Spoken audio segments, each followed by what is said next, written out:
you bring your dinner this time? Just some cookies. I never did get dinner last night. I do not want to live through another day like yesterday. That's all I can tell you. When I got home from here, I found out that we'd lost one of our crafters yesterday. Someone I've known for a long, long time. That was not the way I wanted to end yesterday. That was two in one day. I was literally wiped. I'm still reeling. Absolutely reeling. Was that someone that was with you for a while? Yeah, she's been in our store in North Hero good 10 years. She and her husband. And in our store in the mall at least that long. Is that how you earn your living? Do you have people that actually earn your living doing that, or? These people do. She and her husband do. Yeah. They have both had, serious medical issues. They can't do a 9 to 5 or anything like that. He's lost an eye to cancer, and she's had,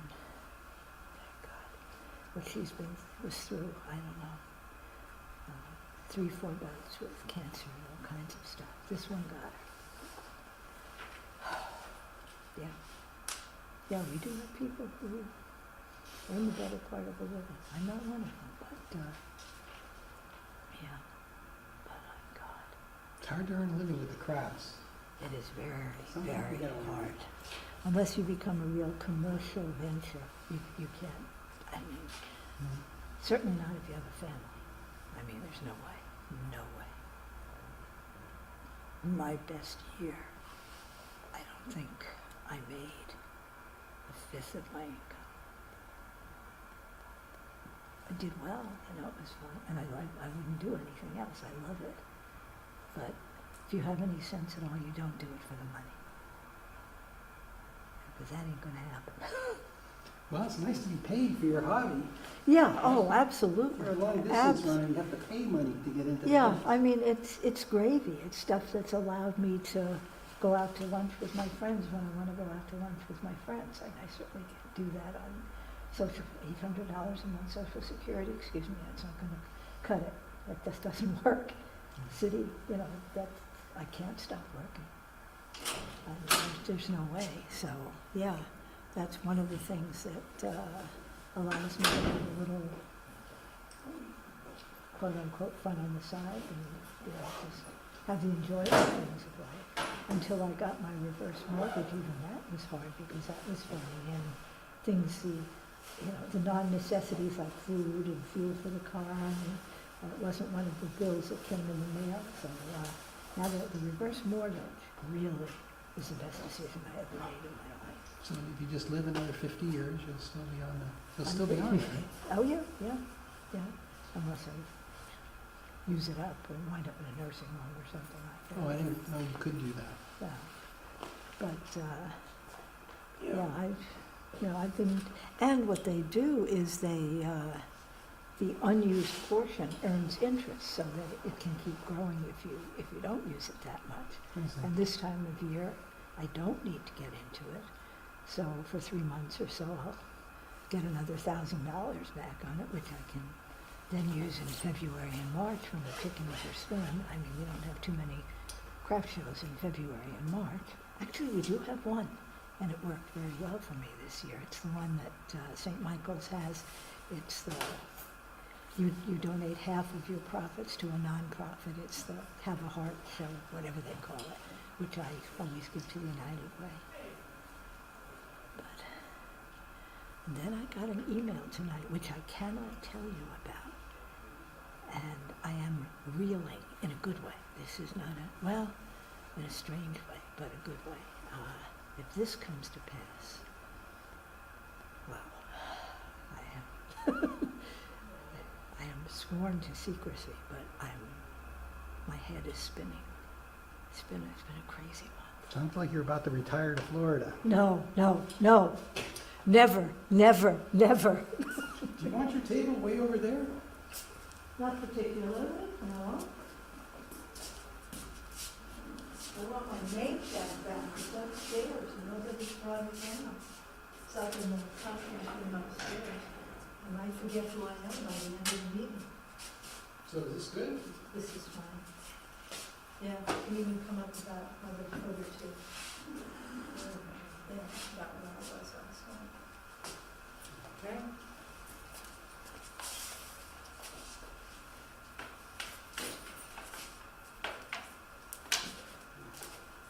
All right. Put these in front of Ray, and let Ray distribute them. Poor Mark doesn't get the cookies. This is the trouble with being here by telephone.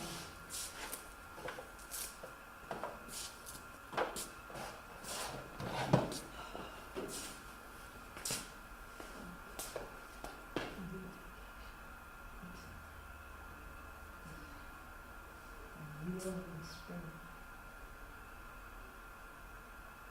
I got 2 more Christmas presents mailed to me. Most of them will get there by Christmas break. My friends are, they're prepared for it.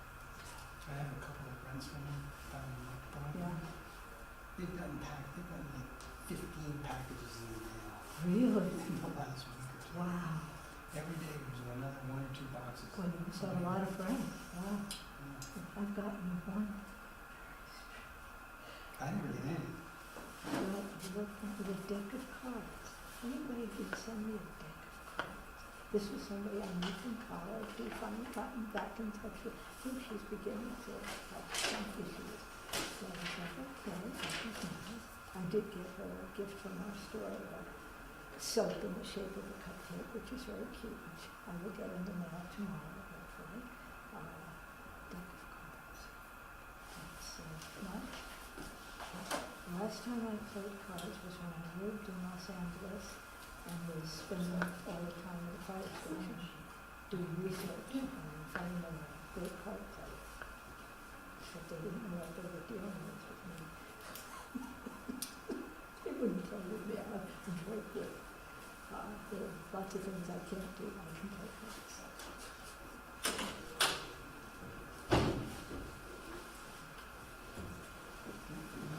Here they come. Really quick, man. Oh, good. Better. Oh, Yeah, we want to go. keep it under 4.5 hours.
saying that this was supposed to end at 3, and it hasn't been processed. Couple of them would have expected.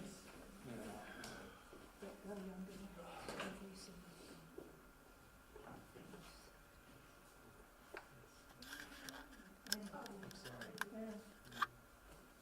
People go, at your age, you have to expect this. My head understands. If I tell him that to the rest of my body. Yeah. I'm at that point where I see friends of mine popping up all the time. 55, this is crazy. We're supposed to outlive me. Yeah. Sue, did you bake some Mom's cookies? Nice. That's before I was born.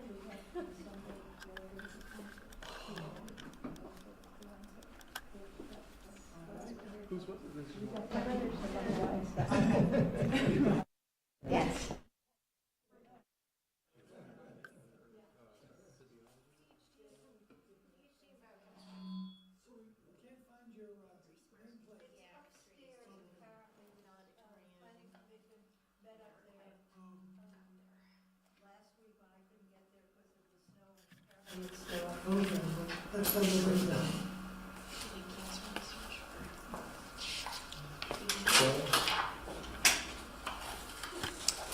Okay, you're on.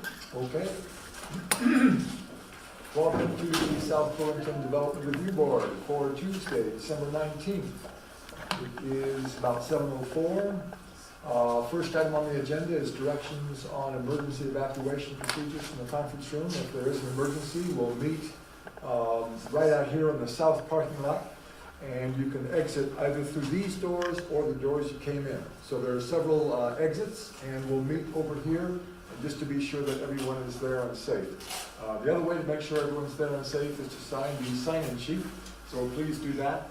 Also for ensuring that if you want to be a party to an item on the agenda in the future, you have to sign in tonight to make sure that you are eligible for that. Second item is additions, deletions, or changes in the order of agenda items. Are there any additions and deletions? Hearing none. Comments and questions from the public not related to the agenda? Hearing none. Announcements. I have 2 announcements. The January 16th meeting will be held at the police station. That is, we have a conflict with city council, they're meeting on the same night. They're taking the January 2nd at the police station, so we're going to take January 16th. And then the open DRB position is being re-advertised to solicit more applicants. So everyone should encourage all of your friends to consider whether they want to apply. Thank you very much. I guess we have one applicant so far, right? Yes. Okay. Good. Next item on the agenda, continued final application 17-28, SD 17-28 of JAM Golf to subdivide a 47.99 acre parcel developed with a golf course into 11 lots ranging in size from .37 to 45.03 acres at Golf Course Road. Who is here for the applicant? I am Dave Marshall from Civil Engineering Associates. Michael Lawrence from Michael Lawrence Associates. And we swore you in last time, so we don't have to do it again. Thank you very much. Still under the same obligation. Tell the truth, nothing but the truth. And so, yes, we had several items to be followed up on tonight, so if you could walk us through what needs to be changed. Very good. The staff report outlines the roadmap for moving forward with regards to the outstanding issues that were open from the last hearing before the board. Item 1 was to ask for the plans to be revised to identify the access points into the proposed pump stations.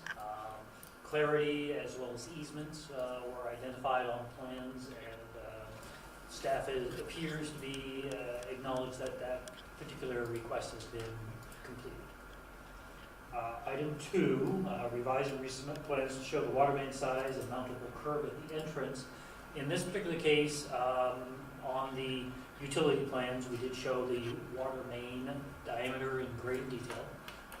We did opt for a 25-foot radius entering the roadway, primarily by the fact that we also proposed to narrow the roadway. So as a balancing act between, and that was one of the options offered by the fire department. We opted in that direction rather than a mountable curb. So at this point, it appears that technical review by staff indicates that that particular item has been satisfied also. Item 3, submit a plat showing the entire subdivided parcel. That was submitted and it's part of the application package. We'll go into that later if you want to take a look at it. Item 4, provide a letter to the Planning Commission seeking authorization for the proposed road naming. In this particular case, the Planning Commission asked that the road name be one name from both for the public portion as well as the private portion to avoid any, any issue. So that being the background, the plans do need to be revised to reflect that the applicant will be utilizing the Long Drive name for the entire portion from Golf Course Road out to its terminus point at the far easterly, northerly end. Item 5, update landscaping plans. This is where we fell on our face a little bit. My fault. One of the challenges that we had was getting the applicant to provide us permission to make the changes to the road narrowing. Eventually that was received. We made those changes and shared the line work with Mike, but not in time for him to be able to get his landscaping plans in the package to you. They were delivered to staff by email, but unfortunately they aren't in your package. Mike's here to talk a little bit about the things that we did change on the plans to basically bring that up to date. And we can speak with Marla as far as anything else that she liked or didn't like about that particular plan set. So we'll come back to that one. No, let's just start there because we're going to roll into other discussions with regard to landscape preservation as part of the documents that are part of the application, and ultimately we'll circle back to the road width issue of 20 feet versus 24 feet as part of the closing comments from staff with regard to this application. So Mike, why don't we talk a little bit about the efforts that you made in updating the landscaping plans for the project? Okay. We really rearranged the trees near where the new driveway enters between the two houses there. And those had been ash trees 10 years ago. And now ash trees are, probably everybody's familiar that ash trees are getting, the ash borer is threatening the ash trees. So nurseries aren't selling them. We changed the variety of those. Made simple notes. There are little clouds around everything that was changed. Where David is pointing is an evergreen tree that was slid slightly because essentially either things were, there were utility lines that were moved slightly, or I think there were 3 trees down that we noted there. And then we made some revisions based on the hammerhead at the far end. So it was really just rearranging trees. That's pretty much it. And more remains to be done? More remains to be done. Or, I thought that's what David was saying, I'm sorry. Oh, I think an explanation was needed. I guess at this point in time, didn't know if Marla or staff had any chance between Friday afternoon and today to look at that particular information to see if there's anything that jumped out at them, with the understanding that you never had the benefit of looking at that particular information. So we took a look at this plan, and it seems like it contains good information. It does not act to replace the other plans, because the other plans show trees to be retained, and if you go to the title block, Matt. Which one?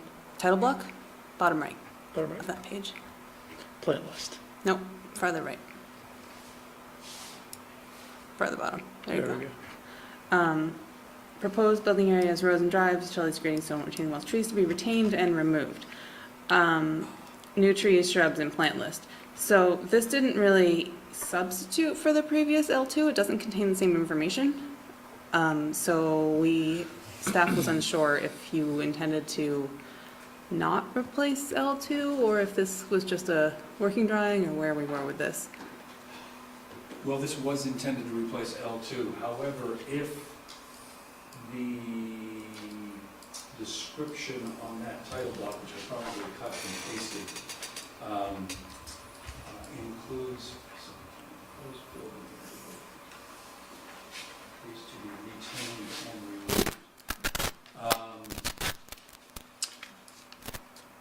I could certainly turn the layer of the trees to be retained. There were a lot of symbols for trees to be retained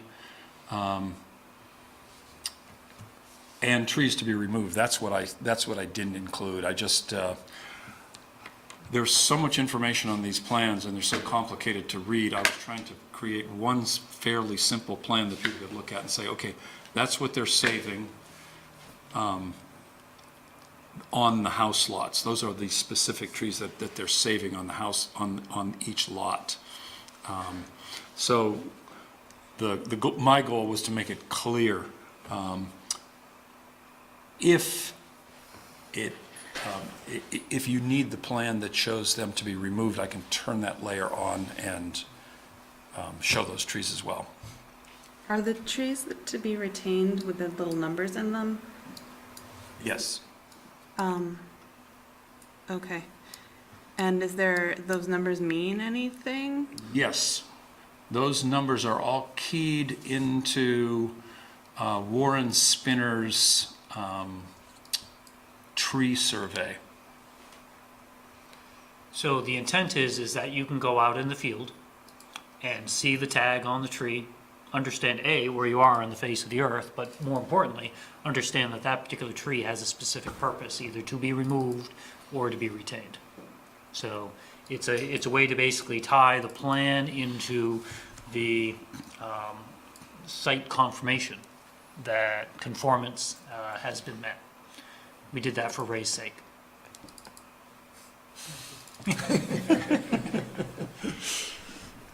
Among other things, of course. So I guess it's up to the board whether we need a plan that shows the trees to be removed. We don't, if they're being removed. Then they wouldn't show up on this plan, I guess, so. Right, I Or understand what you're saying about it was confusing and trying to provide something that's clear. Yeah. I'm inclined to recommend a plan that at least has a legend identifying what the trees with the little numbers are. Can we keep the old Or- plan and just have this as L2A? Yeah, or L2, yeah, I was gonna say L2.1, L2.2, with one with the overlay. Mm-hmm. 'Cause I understand what you're saying about adding it all in a tight space. Mm-hmm. Mm-hmm. Yeah, and fix the title block, What's that? fix the title block. Title block. Yes. John, you had something to say, I thought? I mean, I think I heard what the changes were, but I can't see them. So I'm not prepared, unless we can blow them up enough, I'm not really prepared to understand how to think about this tonight. Do you want to open last week's packet, which had the old plans in I it? can do that. Mr. Wilkins? If you look carefully at the plan, what I did was I put clouds. Yes, You could see that. I can Yeah. Barely. vaguely, I can see the clouds from, Yeah. but I can't, I guess I would like either Matt to blow them up a lot Okay. so that we can see them, or Yeah, wait it's copy. until I It's can like a read document. the plans myself. Mhm. Keep going. And then I can direct you them on the network if these aren't high enough quality. Do you know what page it is It's- offhand? Like 3 more or 4 more. Yeah, pause there. See if that one's it. Couple more.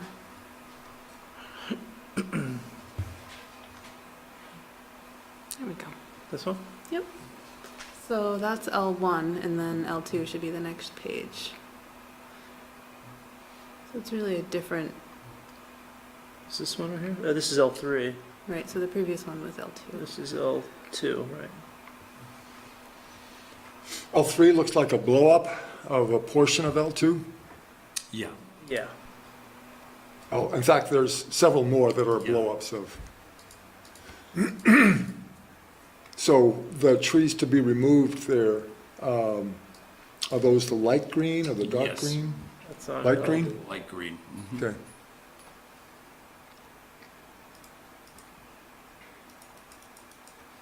So these are the trees to be removed here where the cursor is? No. No, where am I The looking trees at? that are to be removed are in those white spaces. You know, Oh, you see the in here. the lot numbers, I see. and those are the cleared areas. So those trees would all be in those. I got it. Very light green.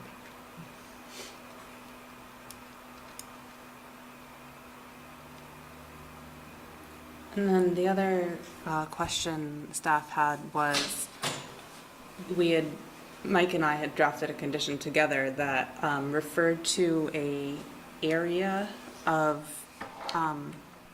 basically tree preservation plan that referred to a specific line that was on the old version of L2. I don't believe the new version of L2 has that line anymore. So that condition, the next thing in the staff notes, doesn't really work with the new version of L2, I don't think. I see what you mean when I'm looking at this plan. What I did was I cut and pasted the line of the existing trees. Can I stand up there and point to things? So on the new plan, I cut and pasted this line, which is where the existing woods are, and here's the outside of the lot. And I think what you're asking is that this zone, where we're planting new trees further out, that this area now be considered as the tree preservation area. Is that? That's what I thought you and I had concluded, but now that we're talking about it in person, I want to make sure that you agreed that that's what we talked about. Okay, I guess in my mind, I was thinking it's where the existing trees were. I guess I really don't have any problem with that. I wasn't referring to this drawing when I was thinking about this, but it certainly had this on it, and it had this, I had almost everything else on it. I think this would be the only area, and this is all wetland in behind it, so I don't think there's any problem with including that. So I would recommend that there's no problem having this new L2 have, additional sheets if it gets to be too busy, but we would want to show the outer boundary of the tree preservation area, whatever the board agrees that it should be, clearly on a plan. I'm for that. Other comments? Yeah, that makes Yep. sense. So it's easy to do? I can do it. I think that's something we can do administratively as part of the zoning plan, right? Board doesn't need to see, Right, if what we're correct. doing is showing Make a the, condition, yeah, make it a condition. yeah, we can do it as a condition, we don't have to keep the hearing. No. Great. Beautiful. But Matt, can I see the new L2 blown up so that I can actually see the areas that we're talking about? The most recent L2, Yes. which is supplemental, which is right here. Which part would you like? Any of the clouds that Why don't we there's... start at Golf Course Road and just kind of work down Long Drive? Can you blow that up a little bit? Or I need to go up there and see it. So this is just the change in the trees, correct? From ash to, to locust? What did we end up? I think they were a hybrid maple. Maple, yeah, actually it looks like that. And that cloud was, the cloud that's just coming up in the middle is a utility issue? Yes, moved an evergreen tree. It was on a water line. Yeah. And same thing with the other one? The other one if Craig has. was also changing red maple on another project. Craig Lambert has suggested we don't use red maples. They're something subject to magnesium, something that's in South Burlington. And so again, we changed them to a hybrid. Still some kind of Acer, yeah. Yeah. And that's what, is that what all the rest of the bubbles are, or is? Around there, yes. That's what those bubbles are. There's one bubble that eliminated the stone wall because that tree number 17. Changes, then they'll be making changes that the board have not seen. We were putting the stone wall, and that was one of the trees that blew over. So we said, okay, we don't have that tree, so we don't need the stone wall now. So the stone wall is gone. That stone wall's gone, and then this is a tree that was gone.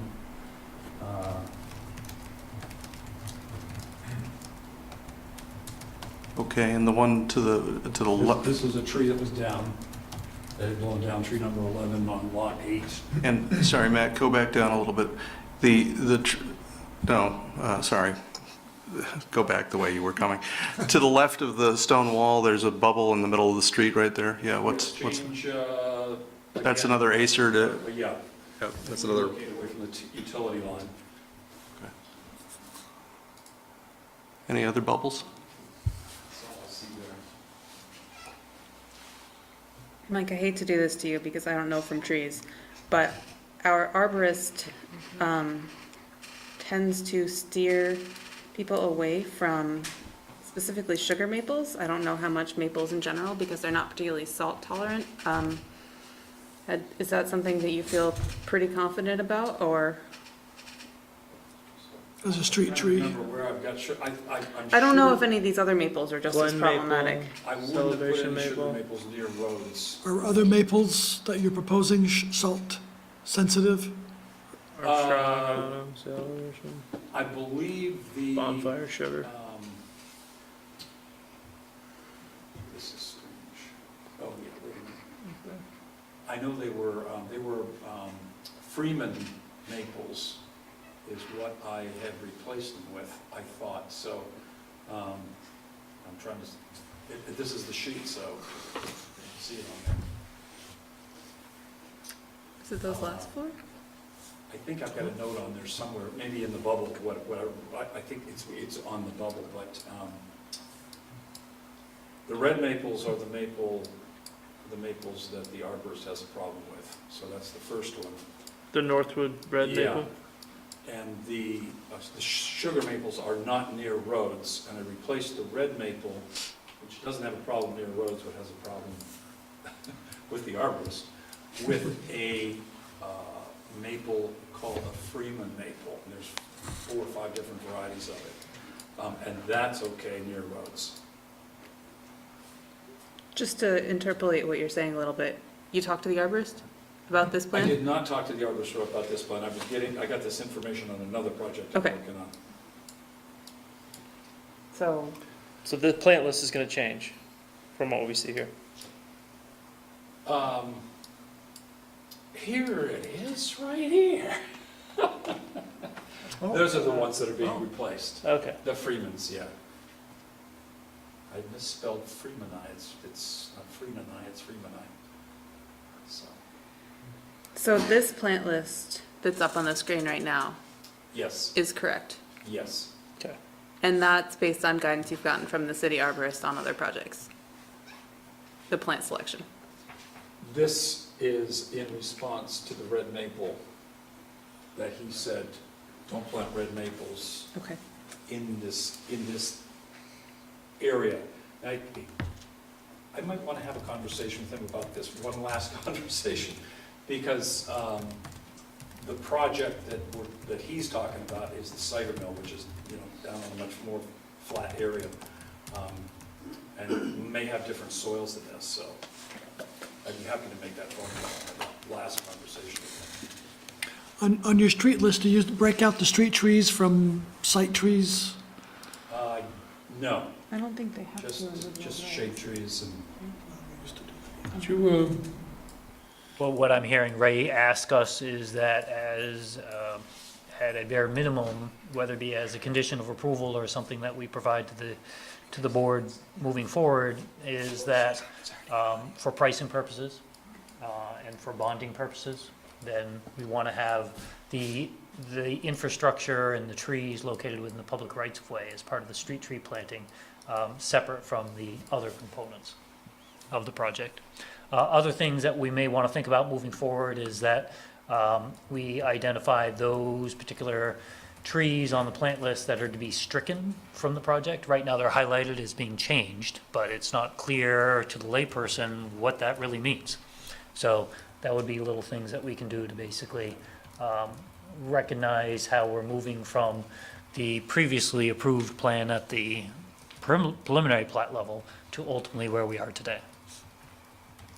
I have a question about the oak trees that you showed. If you could please sit down and be close to the microphone, we're missing your audio. Okay. Thank you. I noticed you had the diameters on the oak trees an inch smaller than the diameters on the maples that were listed above it. And it seems kind of skimpy. Could you explain the reasoning for the smaller diameter on the oak trees than on the maples that are listed above it? Well, actually, there's a hackberry that's also got to say. Why is that? How long will it take those to mature? What do you consider mature? Well, to look like a tree. How's that for precision? Well, well, you know what? I honestly don't remember exactly why I did it that way. Have you heard the theory about trees and planting trees? It's when you, as you plant bigger trees, the cost goes up exponentially because of the root ball, the weight of the roots. That's one thing. The second thing that happens is the failure rate goes up with larger trees. Why is that? They are generally... The first part I understood. Yeah. And the criticism of the kind of chintziness was implicit in my question. Yeah. The question, the second point, I'm not familiar with. Explain that to me, if you would. When you're moving a large tree, it just takes much bigger equipment.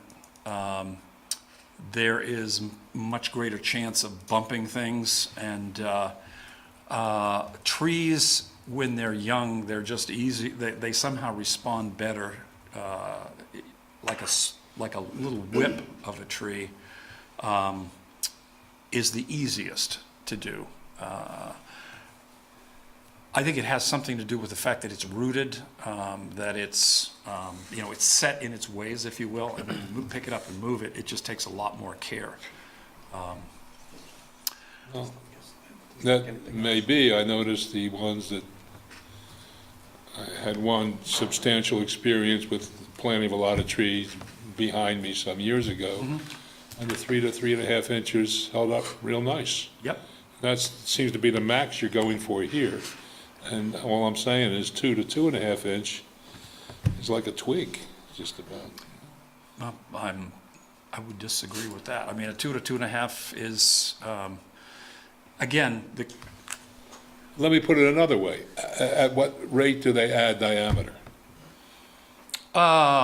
probably about a ½ inch a year.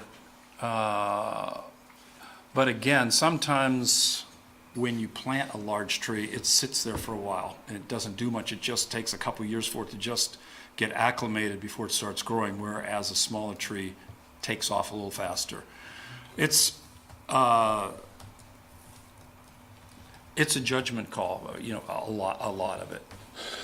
Just out of curiosity, are these things, I mean, my general feeling about this project is that we shouldn't stick our fingers in too far, because given the location and what's planned for this, these are people who can take care of themselves. Not exactly, that shouldn't need a lot of hand-holding, but I'm wondering whether these lots are going to be pre-sold or people are going to see what they're buying. You know? Mm-hmm. I'm asking. I don't know. I don't know what the status of the lot will be at the time of sale. Obviously, getting the trees planted sooner than later has a benefit as far as the maturity of the trees. If a lot doesn't sell for 3 or 4 or 10 years. The other side of the coin is that depending on its location, it may be adverse in regards to challenges during construction phase of somebody trying to site a home right next to a tree that was just barely planted there. It would make more sense for it to be offset or delayed until the house is put into place to achieve ultimately the big picture goal, which is a high density forested area. So I think, Frank, the opportunity there is that trees not proximate to infrastructure installation or the building envelope could be planted sooner than later, earlier in the process, and that thereafter, perhaps each lot, as far as the tree's proximate location to the building envelope, could occur immediately after the house is constructed. So we've got to figure out just what makes sense there. Thank you for your explanation. I've taken enough time. These, as I said, this is not a hand-holding project for this particular project, I don't think. I do have one question for Ray, to put him on the spot. In regards to the LDRs, there is a minimum diameter requirement for street trees. 2.5. There you go. So anything within the street rights of way should be a minimum of 2.5 inch. Okay, At that's, the risk of beating a dead horse, the 2.5-inch trees are not changed from from the preliminary plan, so not subject to our review. Helpful, thank you. What size? So the Have the other half. The last thing on this that I would like to cover is the wording for the tree preservation plan. So, the notes say here that you would like to allow tree removal for the health of the surrounding golf turf. Is that accurate? Yeah, that is correct. We shared some conceptual words or a sentence to be inserted into this particular condition that would help balance the goals of tree retention in this particular area, not only in regards to what the condition calls for as far as the health of the forested area, but at the same time recognizing that the golf course itself needs to have air movement and access to sun in order for the turf to remain healthy. So we are always constantly struggling on the edges of forested areas and golf courses in regards to how to balance those two things. We heard some testimony earlier from neighbors in regards to the fact that there were some trees cut down. That was done specifically to improve the air movement and sun access into that particular green area, the 13th green they call it. So that's what we want to make sure that you are aware of in regards to ultimately a condition that would carry with this particular portion of the project. I think it's important to have trees removed for the health of the turf. If it's going to be a viable golf course, you can't have scraggly-looking turf. Comments from the board? I agree. Well, I think there's an issue of fairness to those of us who have to replace our trees every time we take them down. So I would be of the opinion that you take down a tree, you put up a tree. You may put it up in a different spot, but you take down a tree, you put up a tree. That's what the rest of the town has to do. I think that's what this should have to do. Jennifer, Frank?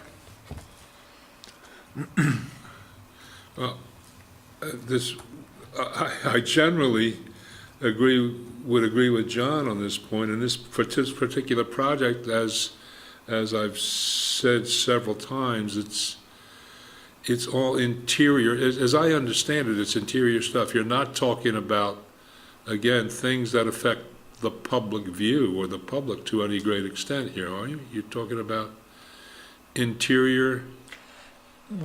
So right now, Or are you? so the documents that were prepared for this focused on tree retention inside the lot. The landscaping plans obviously show a commitment to supplement those areas outside of the lots, but the language within the tree preservation plan only focused on the lots. So what the applicant and staff have been reviewing is how to make this more inclusive to not only protecting the trees inside the lots, but also the area immediately outside of the 10 lots and the rights of way. So that's what we are all working towards, and we're close. And as long as we can basically recognize that there's a golf course in the immediate vicinity and that there are certain maintenance obligations there, yeah, I'll leave it at that, that I think there's going to be an appropriate But that's kind balance. of what I'm getting at. Maybe I'm not understanding correctly what this project is about. It's for people who want to live on a golf course, is it not? It's more than 4. Pardon? More than 4, but yeah, I get your point. The proximity to the golf course is definitely going to be a sales component. No, I price. I mean, isn't that the idea, basically? Yes. All right, so for this particular project, as I was saying, this is, the trees and everything else are a market matter to a greater extent than I would normally feel that way for this specialized category of people, which is how I see it. Not everybody wants to live on a golf course. And those who do presumably have some concern about the quality and the upkeep of the golf course and what it's like. And they too are balancing that against the desirability of one or more or a dozen trees. And therefore, they should be treated differently than everybody else in the city, is what you're saying. I'm saying they're in a better position to make a judgment. But we represent those people, and we represent a series of rules that are supposed to be consistent. And you're saying, but in this case, let's change them. I disagree with that. I think I'm guessing that there's at least one person in this room that's not happy about the fact that the trees have been coming down around their house, and I think the fact that there's a golf course doesn't mean that the people there don't appreciate having the trees up. So and having their view modeled by trees, and so I think you're just guessing, frankly. And I don't think the fact that they are more wealthy because they can live on a golf course has anything to do with anything. I think to put this in a class situation seems totally inappropriate. There we are. So some things we agree on. And some I think it has to do with being, with me understanding what the project is. But, Yeah, I got that. So, John, to go back to your point, you are saying specifically in terms of trees to be removed for turf health, not for the other. I'm saying you remove a tree in a permitted location in this town, and it's grown from 2 inches to 8 inches, you're going to have to replace that tree with 4 2-inch trees. That's the way it works. That's how the rest of the town works. Unless I'm wrong, You disagree Ray. with the language. You disagree with, because the language just says trees exempt from this condition are trees of 4 inches or less, listed as invasive, pose an immediate danger to structural integrity, potential intemperate home. Trees that are dead, trees that are diseased. And I don't have a problem with them removing any of those. Replace them. So how do the rest of us feel about the language, because that's not in here now? Can we impose that, Ray and Marla? I think you can impose that condition, yes. Replace whatever comes down? I think you have the authority to do that, yes. Okay, all right. In spite of the fact that this is rigidly, confined by, constrained to whatever the, But look, if it's 4 against 1, then it's. But here's the this makes thing, it easy, but- I get, if they need to remove it to protect the turf, they should do that. Should they plant other trees in response to that? Sure, yeah, so. That's all I'm asking. I'm not saying you can't take a tree down. I'm saying. Yeah, not be able to take out a tree to take care of the turf, but if they have to respond with it by planting a similar tree, then fine. And I think just to bring closure to this, I think the one thing where I have issue with John's recommendation of take down an 8-inch tree, put 4 2-inch back, what really happens in the real world is if a tree dies or blows down in the middle of the woods, 4 2-inch trees don't pop up on day 2. Yes, I understand that. But But the rest of small the trees city has to do. deal with this.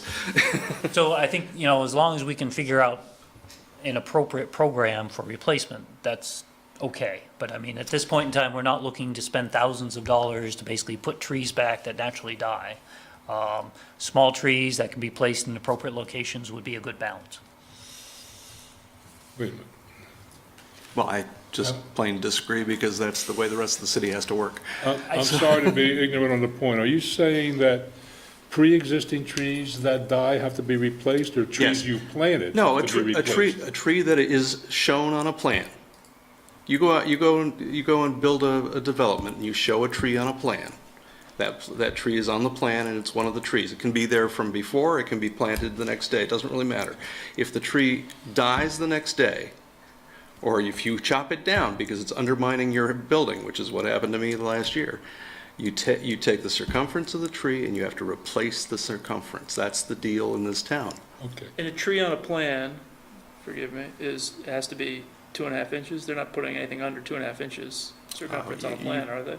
I don't know if there's a minimum requirement, but I don't think anybody plants trees that are really. Yeah, I don't think there's a minimum. It's just basically a caliper per caliper replacement. So if you want to replace them with 1 inch, I guess you just plant a lot of Yeah, trees. you're gonna be putting a lot more trees in. Well, actually, if you don't think it's less than 2.5, then you had a plan up here that showed 2 to 2.5 for oak trees. So that would put it down to 2, right? 2. I don't have a problem with the size. I have an issue with, you take down a 10-inch tree, you should be either replacing the 10-inch tree with a 10-inch tree or with, let's say, 5 2-inch trees. And my problem with it, as much as anything, is that I disagree with this rule for the city, but it's a rule that the city imposes on everybody else, and I don't see why the golf course is not subject to the same rules. What I want to say is that when we propose a tree on a plan, it's typically in response to a requirement that we meet certain landscaping requirements. And that if we take down that tree, then it needs to be replaced with equal value. Ray's always been very consistent with that on any of the projects that we've worked on. This is a little bit different in the fact that we basically have not a program starting with an empty meadow and trying to create screening. We're basically maintaining and supplementing an existing forested area. So it's not quite the same. And right now, the regulations don't talk about, a specific standard as far as how many trees need to be provided on a subdivision. They used to 20 years ago, where you had to put 2 trees on each lot. We've exceeded that on this particular one. But just getting to the point that there's intent, and there's also tied specifically to obligations within your land development regulations on landscaping minimum. And right now, the subdivision rules don't talk to that. Ray helped me out there, but it's not quite the same as putting up a commercial building and having to put X thousands of dollars of landscaping out there. Yeah. That's cut and dry in your regulations. It's not quite the same. When the golf course was reviewed for approval, there was no requirement that it plant a certain number of trees. Different from if you plant a building, you construct a building, you do have to plant a certain number of trees. So the trees on the golf course were proposed by the golf designer. Many of those trees, I think, were existing trees or existing clumps of forest areas that were left. So it's different than a commercial building that had a minimum landscaping requirement. They had to plant X dollars, and then 1 or 2 of those or some of those trees are removed or die. The regulations are very specific that those trees must be replaced. I'm not sure on a golf course because they weren't required to be there to begin with. And there usually were trees that were existing there before the golf course was there. So it is a little different, but I think if the board wanted to impose this condition, they may be able to. Well, what we're talking about right now isn't the golf course. We're talking about a housing development that happens to be on the golf course. So I would argue that this is different. This is typical development. I could throw another wrinkle into it. Oh, good. You've got the trees that are on the lots, and now we're talking about trees that are outside the lots, that are on the golf course property. And for instance, October of this year, you know, this windstorm came through and there were, I don't know, 4 or 5 fairly big pine trees that went down. What do you do in that case? Because I think I'm guessing if you talk to Warren Spinner, he would say that's a natural event that's going to actually allow other things to, you know, to spring up in a natural area like that. So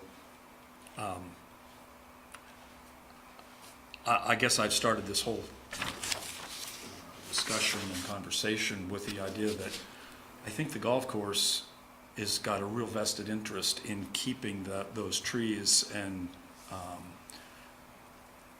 they make those golf holes, those gorgeous trees make playing that golf course wonderful, and so they've got really a very vested interest in maintaining that and keeping that. But if I may, there are two interests here.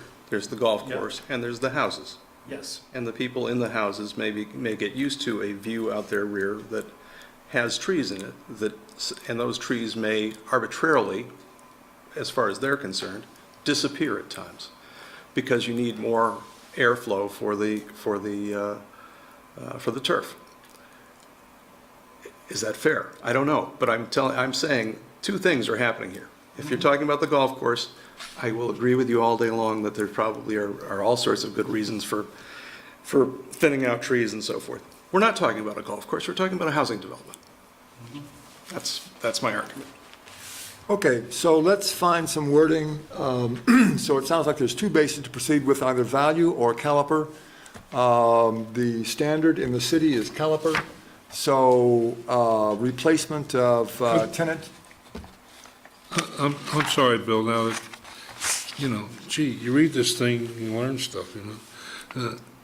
I'm looking at supplemental regulations, landscaping requirements, and I see John's point about landscape maintenance, all planning shown on an approved site plan. Okay.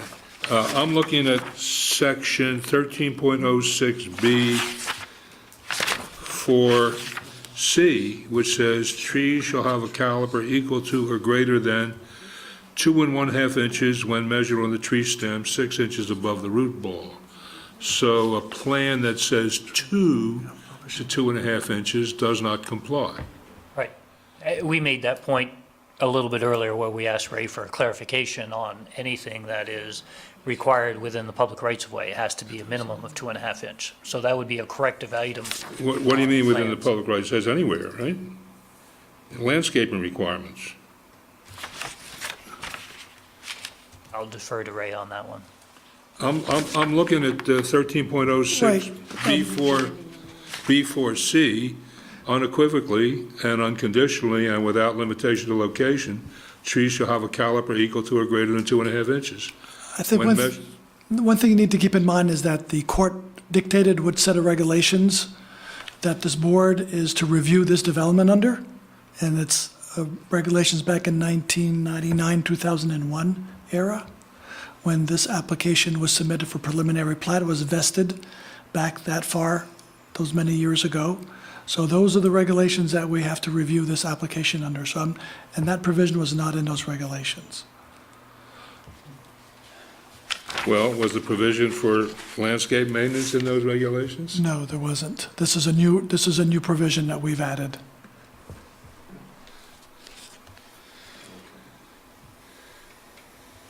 So, Are you sure?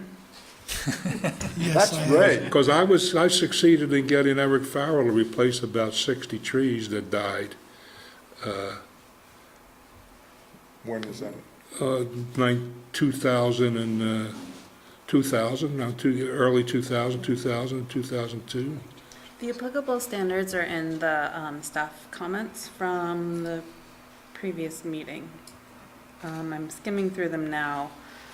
Talks about soil erosion or reduction in the capacity of land to hold water, and that's really the only thing about landscaping. Undue adverse effect on the scenic or natural beauty of the area, which was the one that brought us to court in the first place. So that condition reads, will not have an undue adverse effect on the scenic or natural beauty of the area, is aesthetically compatible with surrounding developed properties and site characteristics, and will protect rare and irreplaceable natural areas and historic sites. I'll say again, that's the condition we all went to court over. So we all remember that. Okay. So that's the standard that applies to landscaping. Period. And then the one about ability of the soil to infiltrate water. Everything else is about utilities and stuff.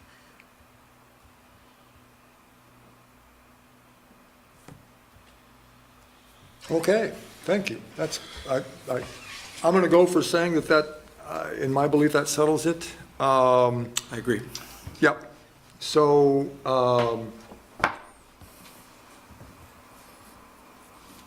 so we are saying that we want to replace by caliper or not at all?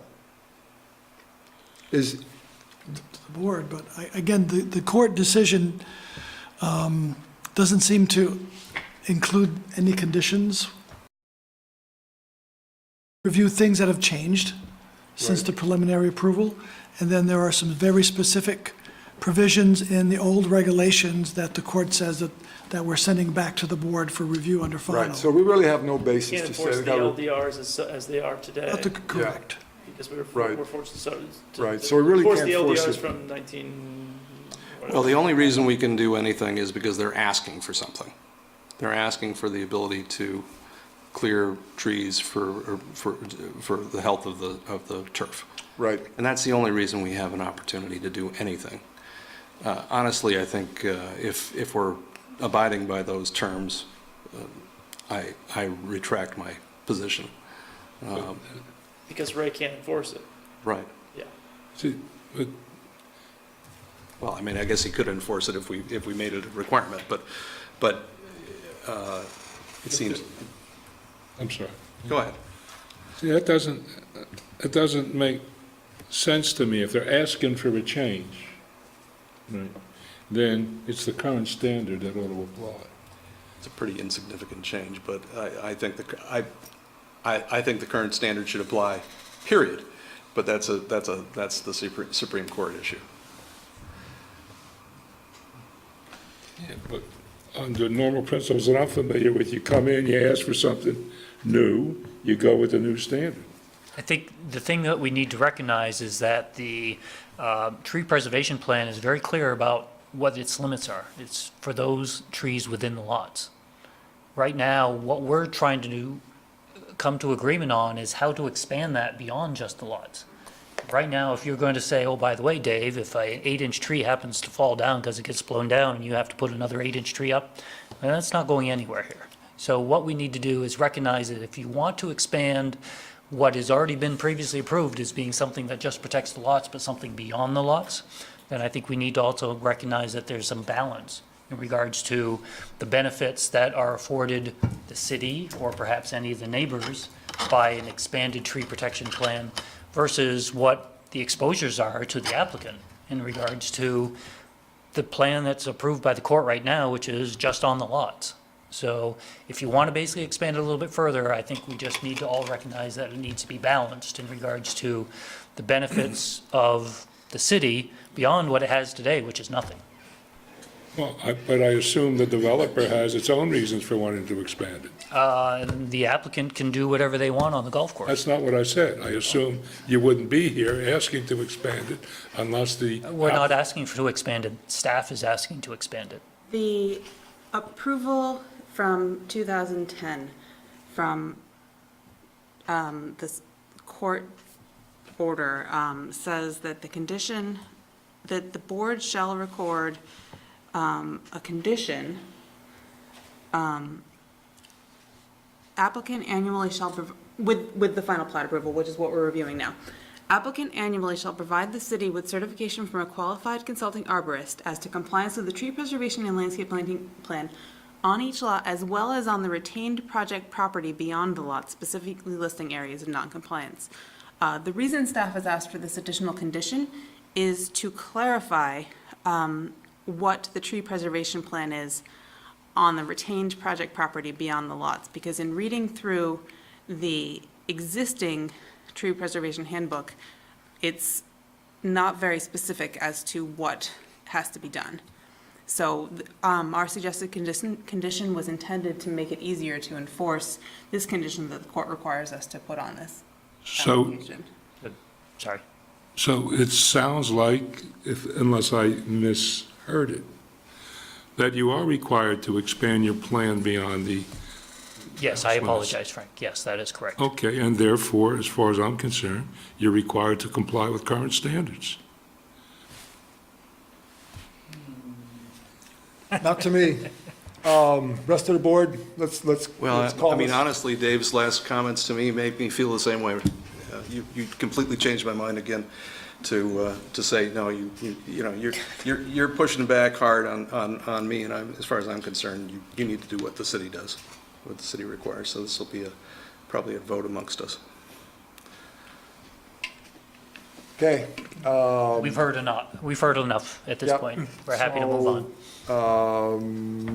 Do we want to finalize the discussion of whether to add to the sentence about trees exempt from this condition include trees, blah, blah, blah, blah, with a diameter of 4 inches or less as invasive species, trees that pose an immediate danger due to structural integrity or potential impacts to the home, trees that are dead, trees that are diseased, and trees that need to be removed for turf health? To me, yes. Yep. Or is that something we want to do in deliberation, or do we want to I make that decision think we now? need to talk about this. Yeah. Okay, thank you, everyone.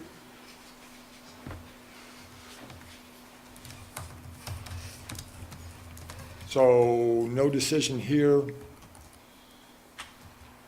I'd say we've got a good split. Yep. Okay. Next topic. So item 6, have we talked about this one? It says clarification needed on the trees within the tree preservation area that have been cut down.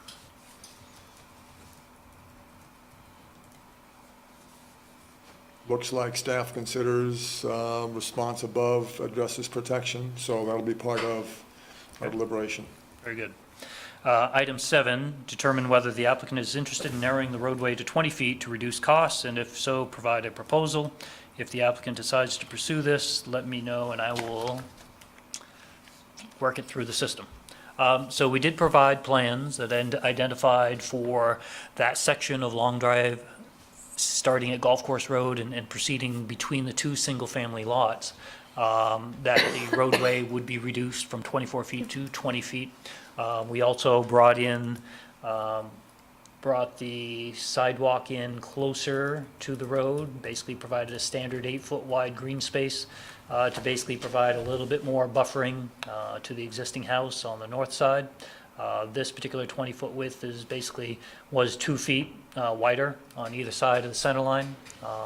And that basically extends again from Golf Course Road right up to the horizontal curve here, where we use that horizontal curve to blend the road in from 20 feet to 20, back to the previously approved 24 feet, just to basically, so it doesn't look like an hourglass, or the opposite side of the hourglass, visually. So, Go ahead, sorry, Matt. one of these parties is consented to 24, moving from 24 to 20, or? One of them, Mr. Provost, is here tonight. He lives on the house on the south side of the roadway. If I understand And the the comment from, I'm sorry, Matt. But only one. Pardon me? Only one. I'm the other one. He's the other. Oh, maybe we'll hear from you in the public comment section. How many parties were there to the judgment? There Interested were, parties? bear with me, Frank, and I can answer that question.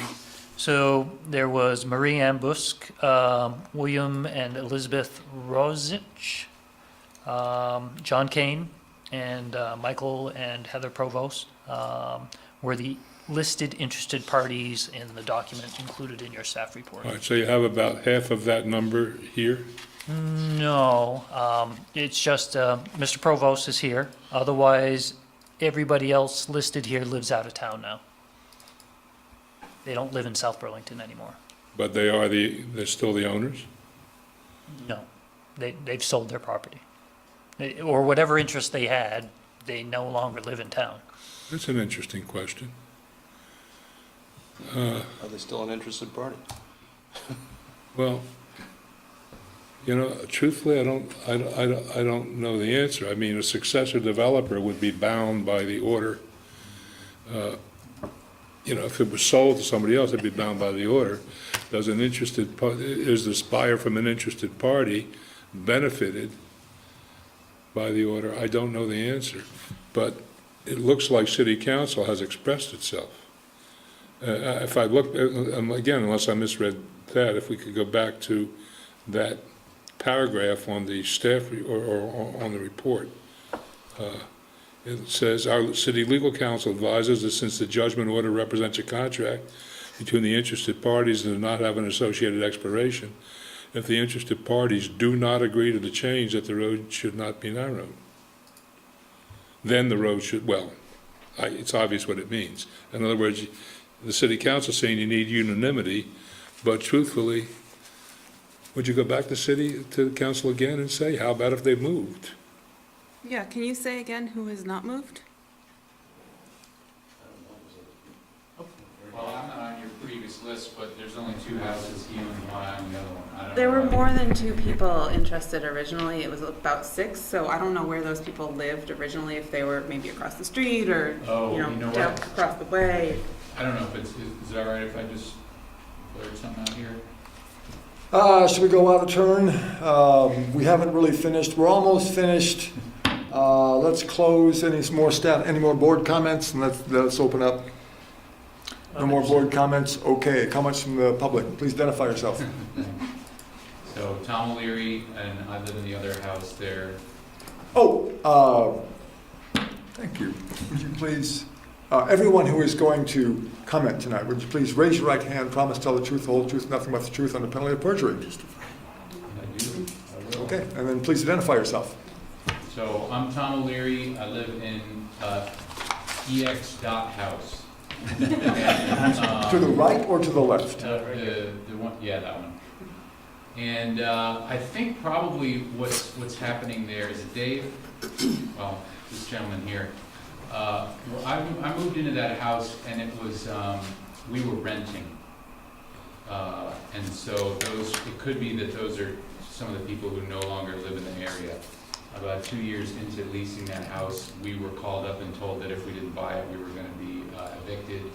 And so we bought the house, and at closing, we were informed of this lovely easement, which we had no prior knowledge of. We decided to go forward with the purchase. Because we didn't have an alternative option lined up. Now, as far as this goes, I think the question at hand was whether it's amenable to have a 20-foot road as opposed to a 24-foot road. That's a pretty easy one to answer, right? A 20-foot is much more. It's much better. I do have some other questions. In order, so I'm now a single parent, and I left 4 children in that house tonight to come here. My work schedule. I haven't had the opportunity to engage in any of these. Like, the easement was a complete surprise to me at closing again. I've talked to Ray and another fellow about this in the past, but to come to these meetings is a burden. So I do have some other questions about this. I don't know if now is a good time to address them or what the right format is, but that's my answer to the 20-foot versus 24-foot. That's a yes, Which right? is yes on 20? Yeah, yes, the 20 is much better. Okay.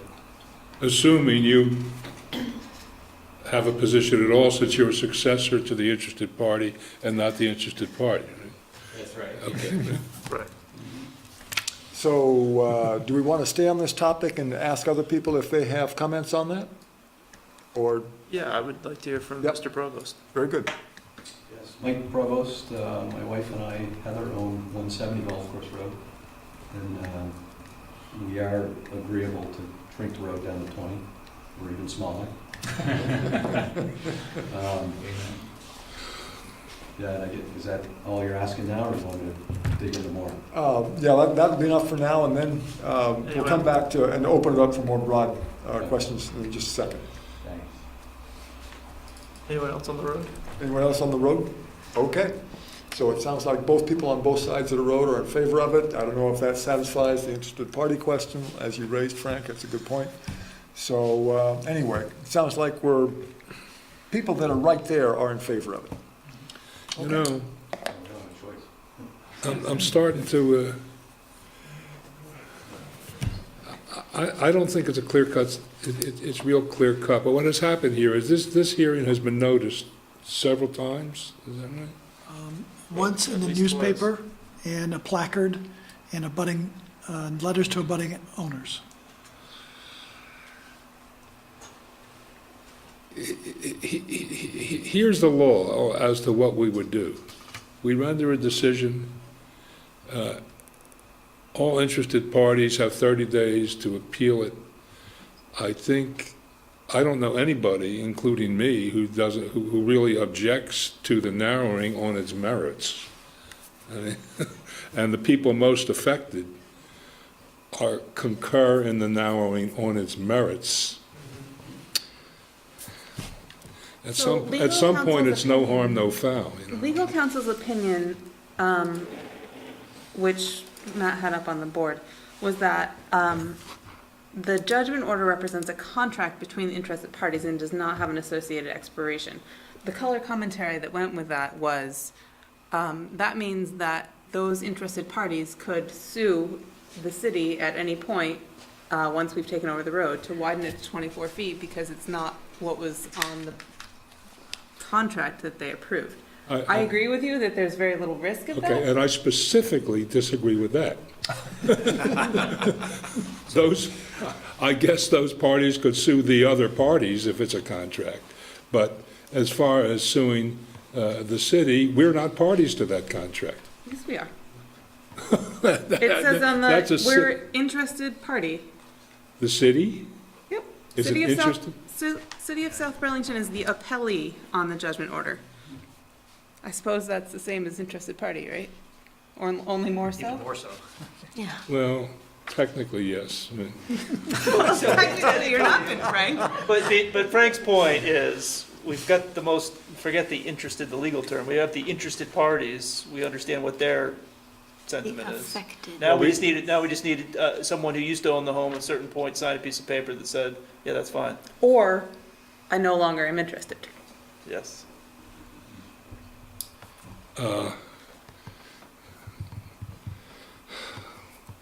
guess the only other thing I'd like to add, which is subject to the 2010 litigation, is that this particular order from the court does have a limitation. It required that the applicant come in with a final plat application within 12 months. So there is a termination, similar to your own preliminary plat approvals. There's a certain period of time in which you need to come in with the next step. Otherwise, you're done. So just getting back to what seems practical today and in relationship to what the city attorney, out of respect, has said, what the public notice process is. Our attorney says the court was acting as the DRB at the preliminary plat level. They came out with this particular decision with conditions and said, go to final plat within 12 months. Just like you would have said, perhaps slightly different as far as the LDR expectations. So his feelings are that as long as everything was publicly noticed, that people had the opportunity to sound in if they didn't like it, that this is the process. So you were supposed to go to final plat within 12 months of the decision? Yes, And you didn't? we tried to. It's a long story. We also went to court about that. Would you like to hear the long story?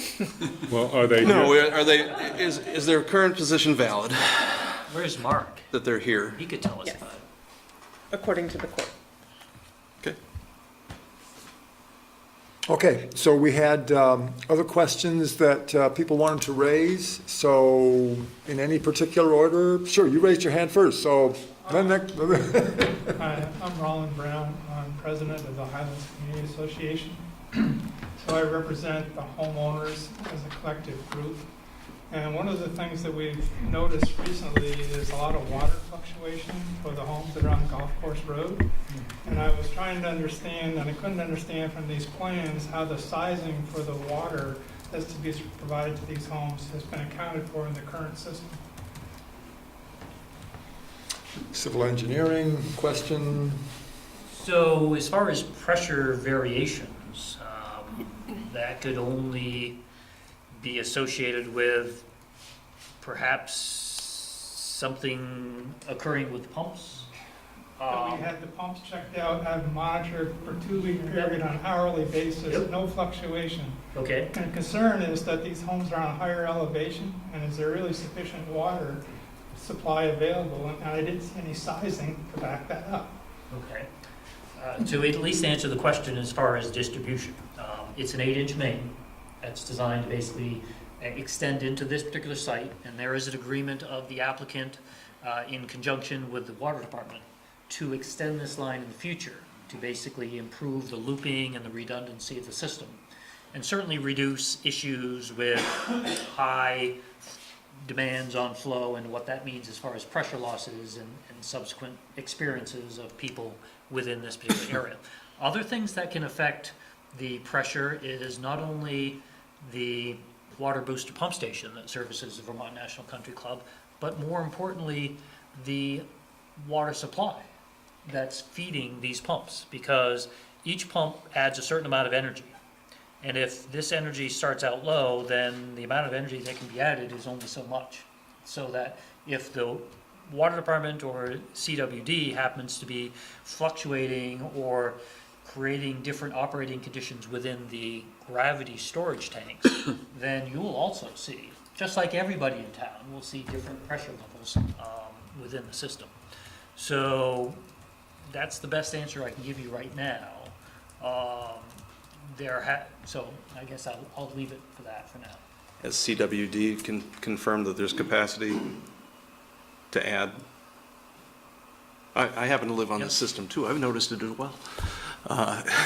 So there is current capacity to add these 8 homes, or whatever, 8, 9 homes? Yes, well, we have the permission, yeah, we have the allocation letter from the city. We had a booster pump because there wasn't enough pressure. So I don't know if you had the same problem, but we didn't have enough pressure when we put an irrigation system in. We had to add a booster pump. I'm not sure you exactly answered John's question. John, would you ask your question? The current capacity? He talked about capacity, you talked about allocation. There is I'm not sure they're identical. I'm not sure he can answer for CWD either, for that matter, but if he's got permission, he's got permission. CWD then has to provide. I agree he didn't answer my question, but I don't think he probably has the ability to. Well, I think, Well, but that's the concern of these folks here, right? The reality, not the official imprimatur, would be a greater concern. Do you have any evidence, you folks who are concerned, to the contrary? In other words, I think we're probably burdened by the presumption of the allocation that it's, quote, good enough. And I think now probably the burden would fall on you to come up with your own engineer who says, you know, I looked at this. I mean, to get us to move on it, we don't have any basis except the allocation that exists. But you would certainly be free to bring your own witnesses. As I recall, at the last meeting, Dave, Marla had read something from the city engineer that said you need to have at least 2 inches, and your response was, we got 8.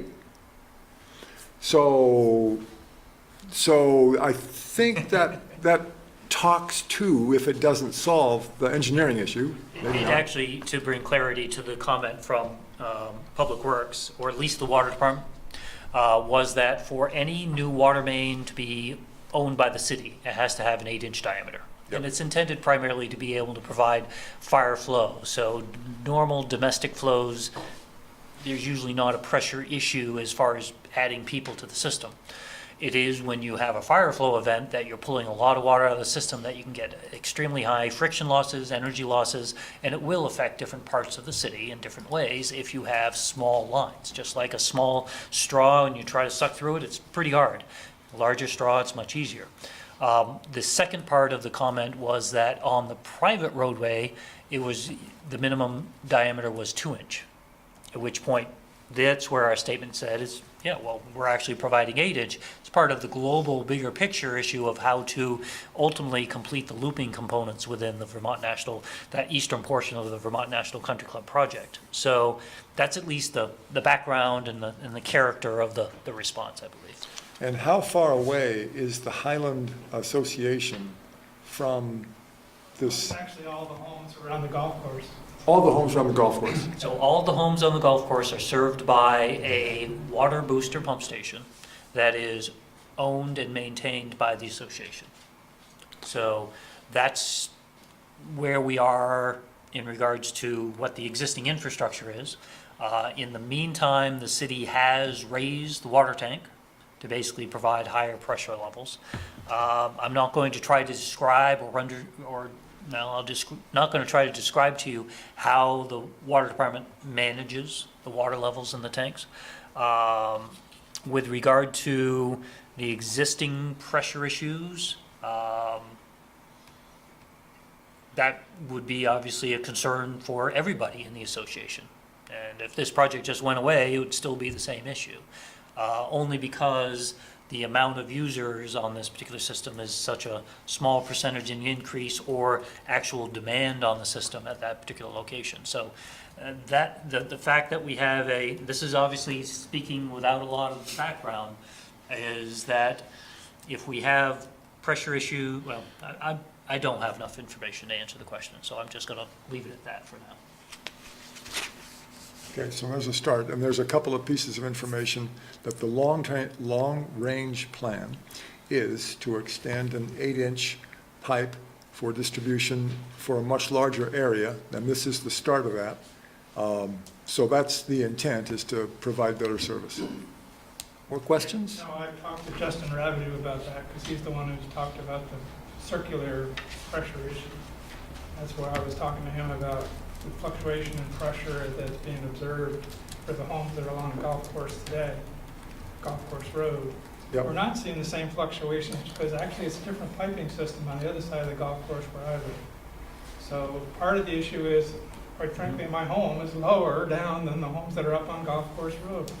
So the pumping station provides sufficient pressure. I've actually monitored mine and my next door neighbor for some time. We don't see the issue. I get calls from people on Golf Course Road. And it varies. I mean, it's good for a while, and then it's not. Does it drop below 35? I ask for numbers, and they just say, well, it fluctuates. Well, that's the big question, though, because that's the minimum pressure you can have. Right. So you might want to check that. Yeah. Other comments? Okay. So Other comments? all of my concerns, or where do I start? Sure. So the biggest thing I have, and I think you guys might have missed the whole point, with the tree preservation plan I thought was court ordered. So this is not something that the developers come in and said, oh, we're going to hold all these trees. The whole gist of this litigation was that the wooded area provided a wildlife corridor. And it's my understanding that, yeah, that this went all the way to the Supreme Court, but they put the restrictions on this area because they wanted to preserve that wildlife corridor somewhat. So, and I may be wrong, but that was my impression. So when he says he wants to remove trees around the golf course to protect the golf course and let the, help the soils and things, I get that. But you got to decide whether you're building houses and you're a developer with home lots, or you're a golf course developer. And I just don't. I see the talk of this tree preservation plan, but I just don't get how it's going to be managed and handled. And he's selling these lots to someone else that's going to build the homes in it. So how does this all get passed on to the builder? And then how does the builder pass it all on to the homeowner? And where are we at in 10 years? Is Ray out there every month, with a fine? What is the fine? What happens to these trees as they get removed or destroyed? I just don't see logistically how this all plays out. The thing is very specific in the handbook. It does require a report, an annual report to me by an arborist about the compliance with the approved plan. So every year, an arborist is going to go out to each lot and see if anything's changed. And if there is, they have to report it to me, and it's either either in compliance or not. If they remove a tree that's over 2 inches without approval, then that would be a violation of the handbook limits. Is there a fine imposed, or what happens? I don't know enough about the handbook details to know about enforcement. It's a reporting requirement. Where did this handbook come from? Who developed it? I think the applicant did as part of the court Or- process. That's correct. Ray, these lots, once these lots are sold, then the duty to comply with the plan will fall lot by lot on the individual owners, is that right? Yes. So that'll be part of, essentially, they'll be bound by a covenant to maintain the trees on their lot. And a violation if they were to cut a tree down that they're not supposed to. They're in violation, and so there's some enforcement ability there to either require them to replace it or do something. We're not sure yet. So the recourse of the neighbors would be to bring what's called a mandamus action against the city to compel compliance with the plan. That's the private recourse available in that circumstance if the city does not act on its own. But it's one of those things where it's better to ask forgiveness than permission. So they're in there, we got 3 houses, the 4th one comes in, and the guy wants to site the house a little differently, and the bulldozer knocks over 3-4 trees and opens up his views. If you look at these lots, they're on a golf course, which you should expect to see views and Mansfield and Camel's Hump, but these trees restrict all that. So it takes a pretty unique buyer that's going to want to buy something like this. And I just worry that, these aren't all going to sell overnight, but 3 years from now, someone comes in, and all this doesn't get relayed to that guy that's building the house. All of a sudden, he clear cuts the whole lot, and he pays a fine, and he's got a beautiful view and a... But I've given you, but we can't, this body can't improve upon that situation. I think I've given you a pretty good and succinct response as to what your remedy is. There is a private remedy, which if you know that it's happening, you complain to the zoning administrator. The zoning administrator has a duty to enforce. If he's not acting, then the private interested party, right, has standing to go seek a mandamus. That's what it's called, when you get to get the court to compel the zoning administrator to do his duty. That's the ultimate recourse. And that's if you don't want to wait for the annual report. The annual report will be done by a qualified arborist who will notice that the trees are gone, and Ray, as an enforcement action, will simply say, plant, so you took down, to use John's example, took down 20 trees of 10 inches, that's 200 inches, is that right? 20 trees, 10 inches, 200 inches. So you got to plant 100 2-inch trees on your property.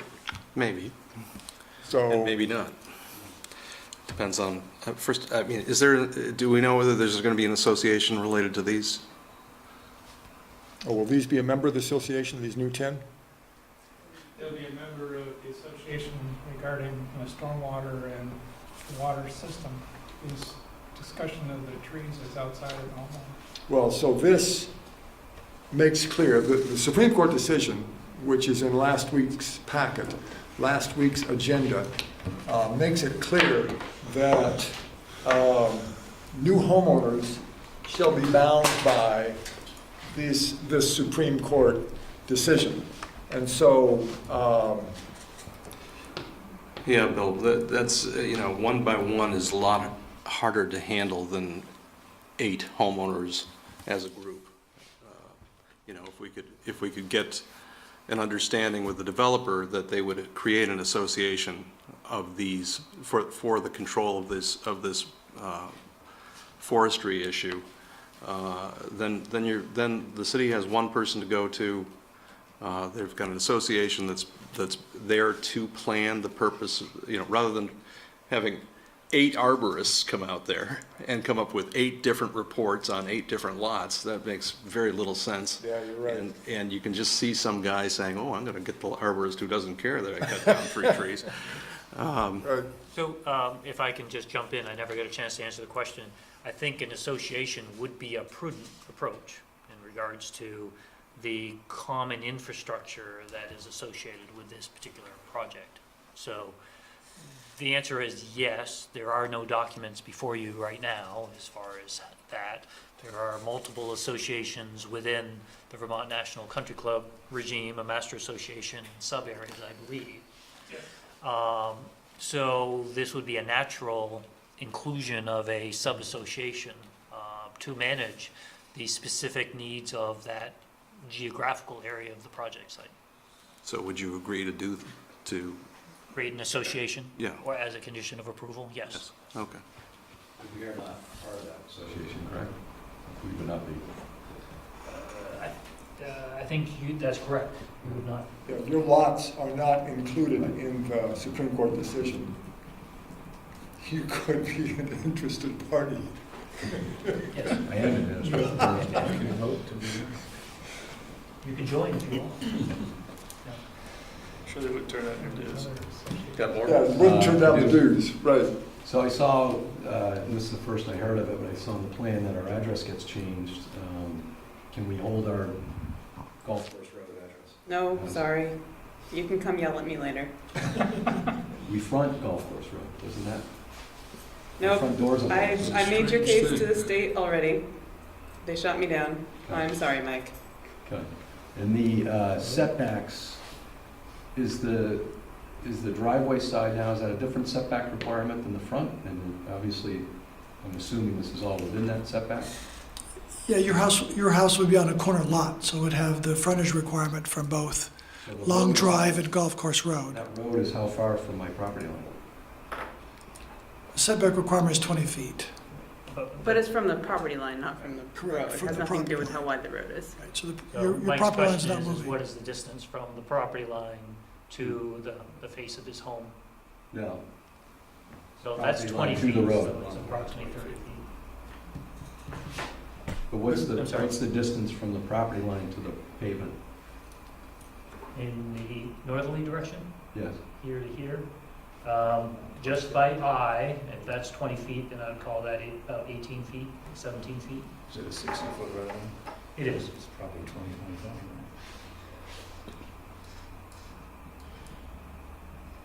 Very close to that, yes. Thank you. Okay. I guess that's it. Okay, thank you. Okay, so I'll just kind of throw out some random thoughts here, as this is the first time I've commented publicly. Like I said, the notice of the easement was a surprise to me. The fact that I'm just wondering, and maybe I can get some follow-up rather than taking too much of the board's time here, but one particular concern I have is that I lose footprint on my lot, which it makes it difficult for me to, expand on my house, which I had planned to do.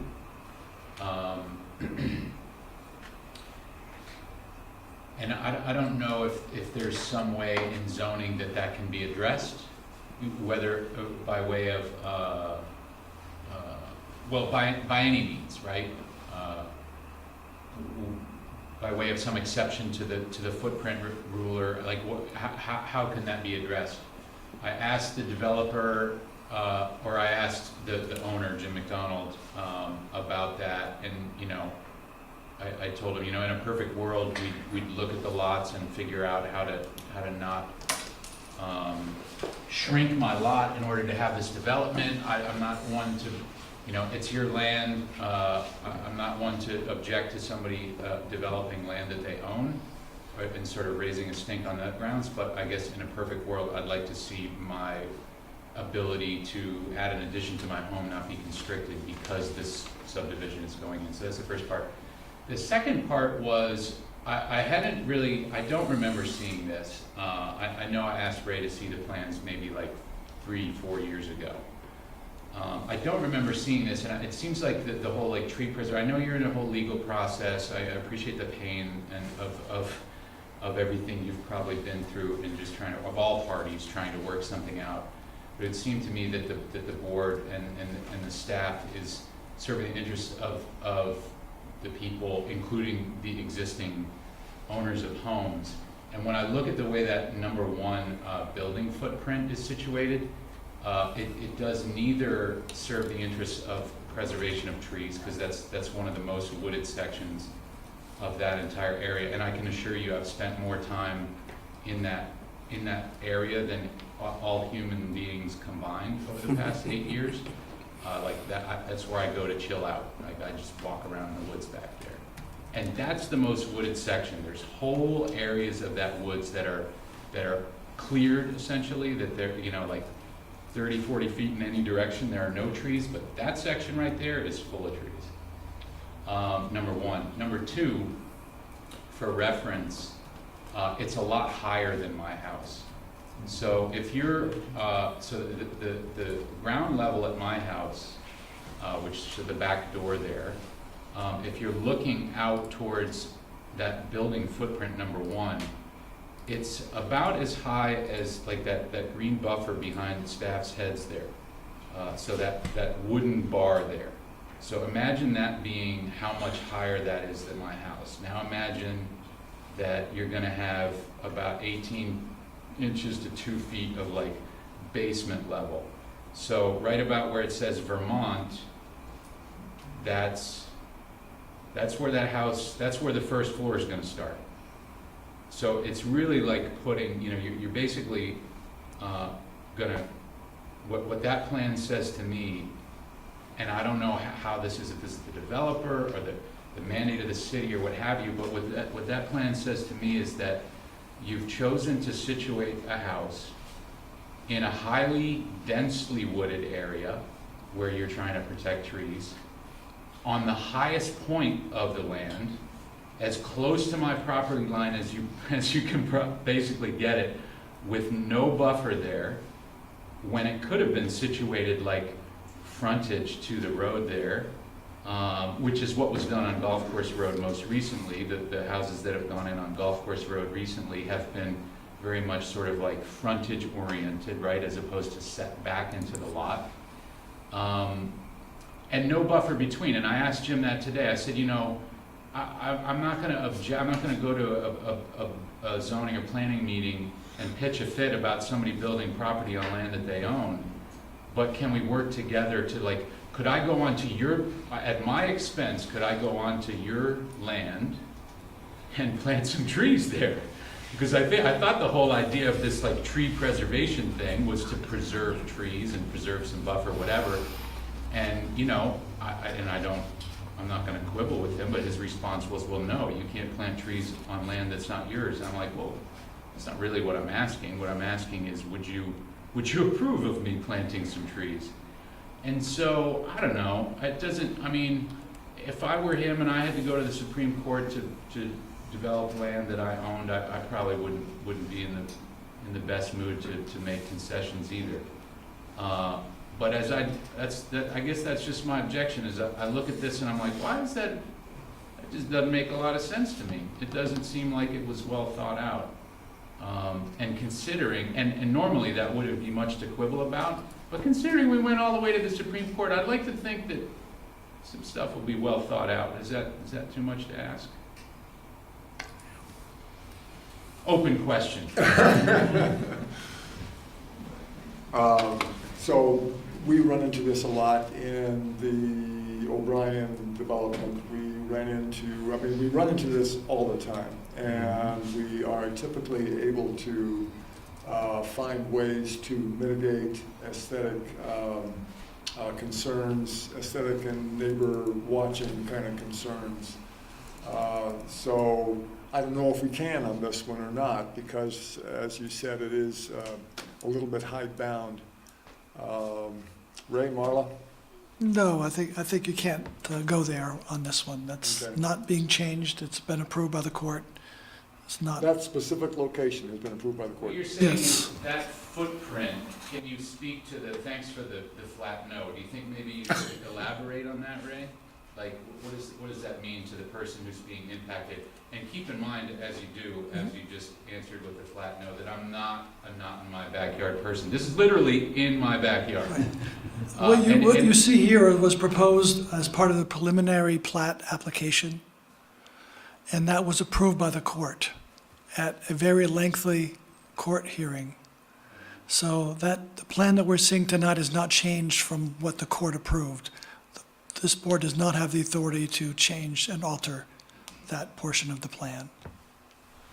And that's just the envelope, not necessarily the footprint. They can build within that, but it doesn't necessarily mean that the house is going to be that square. Right, it's more of a building envelope. Okay, can you explain why the court constrains the board to building on certain envelopes as opposed to envelopes that have square footage within a certain lot?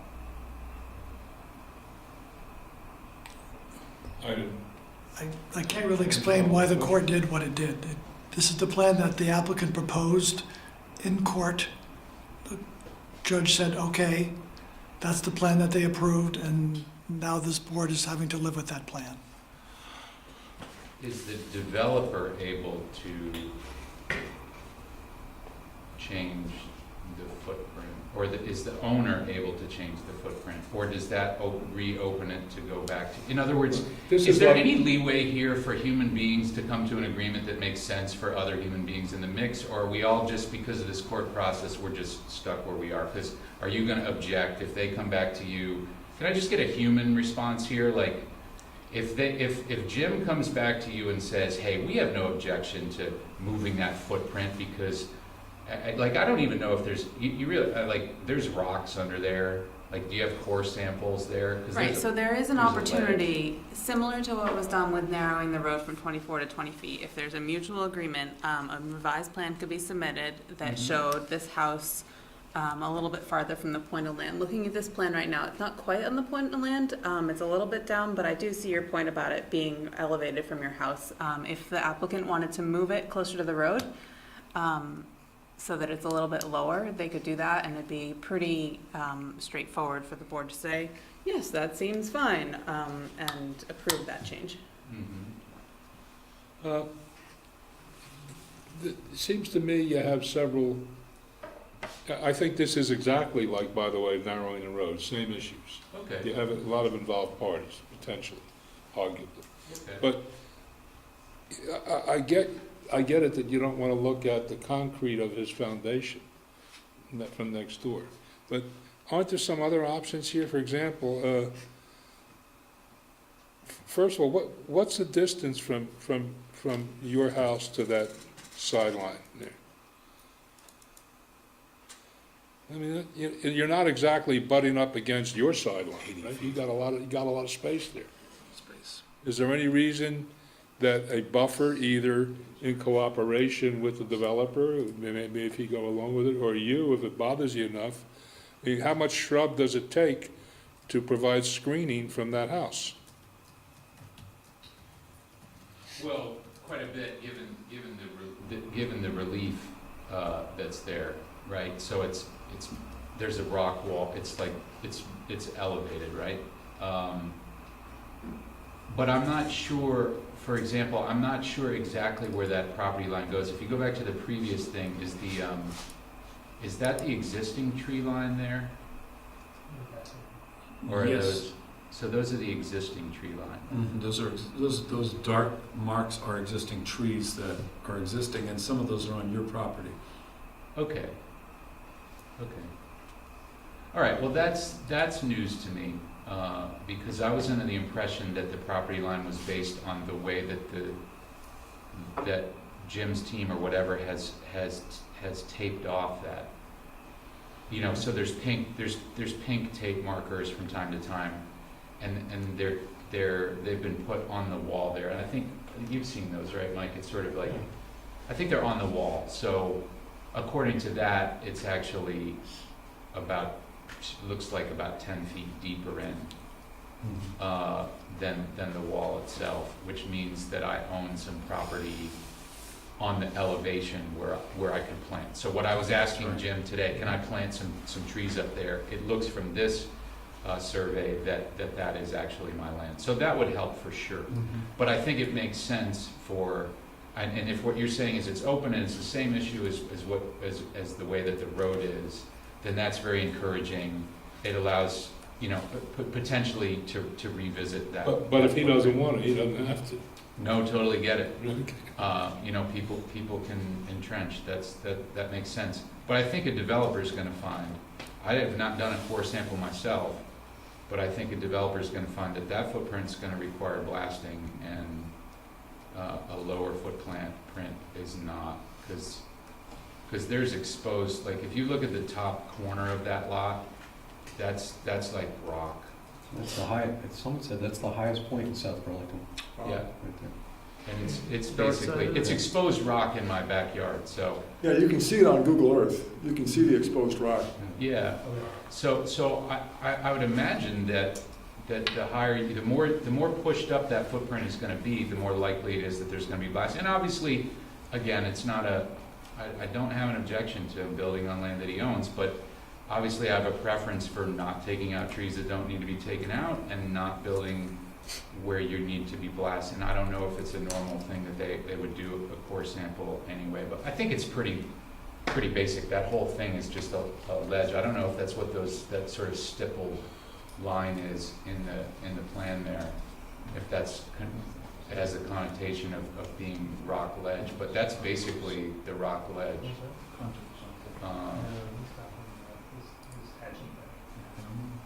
Anyway, it's a thing, right? And I think we all know that where you blast, you create dust and blah blah blah.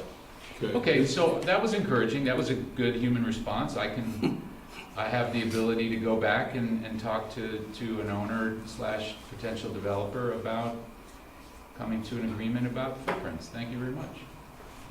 You're welcome. Thank you. Other comments from the public?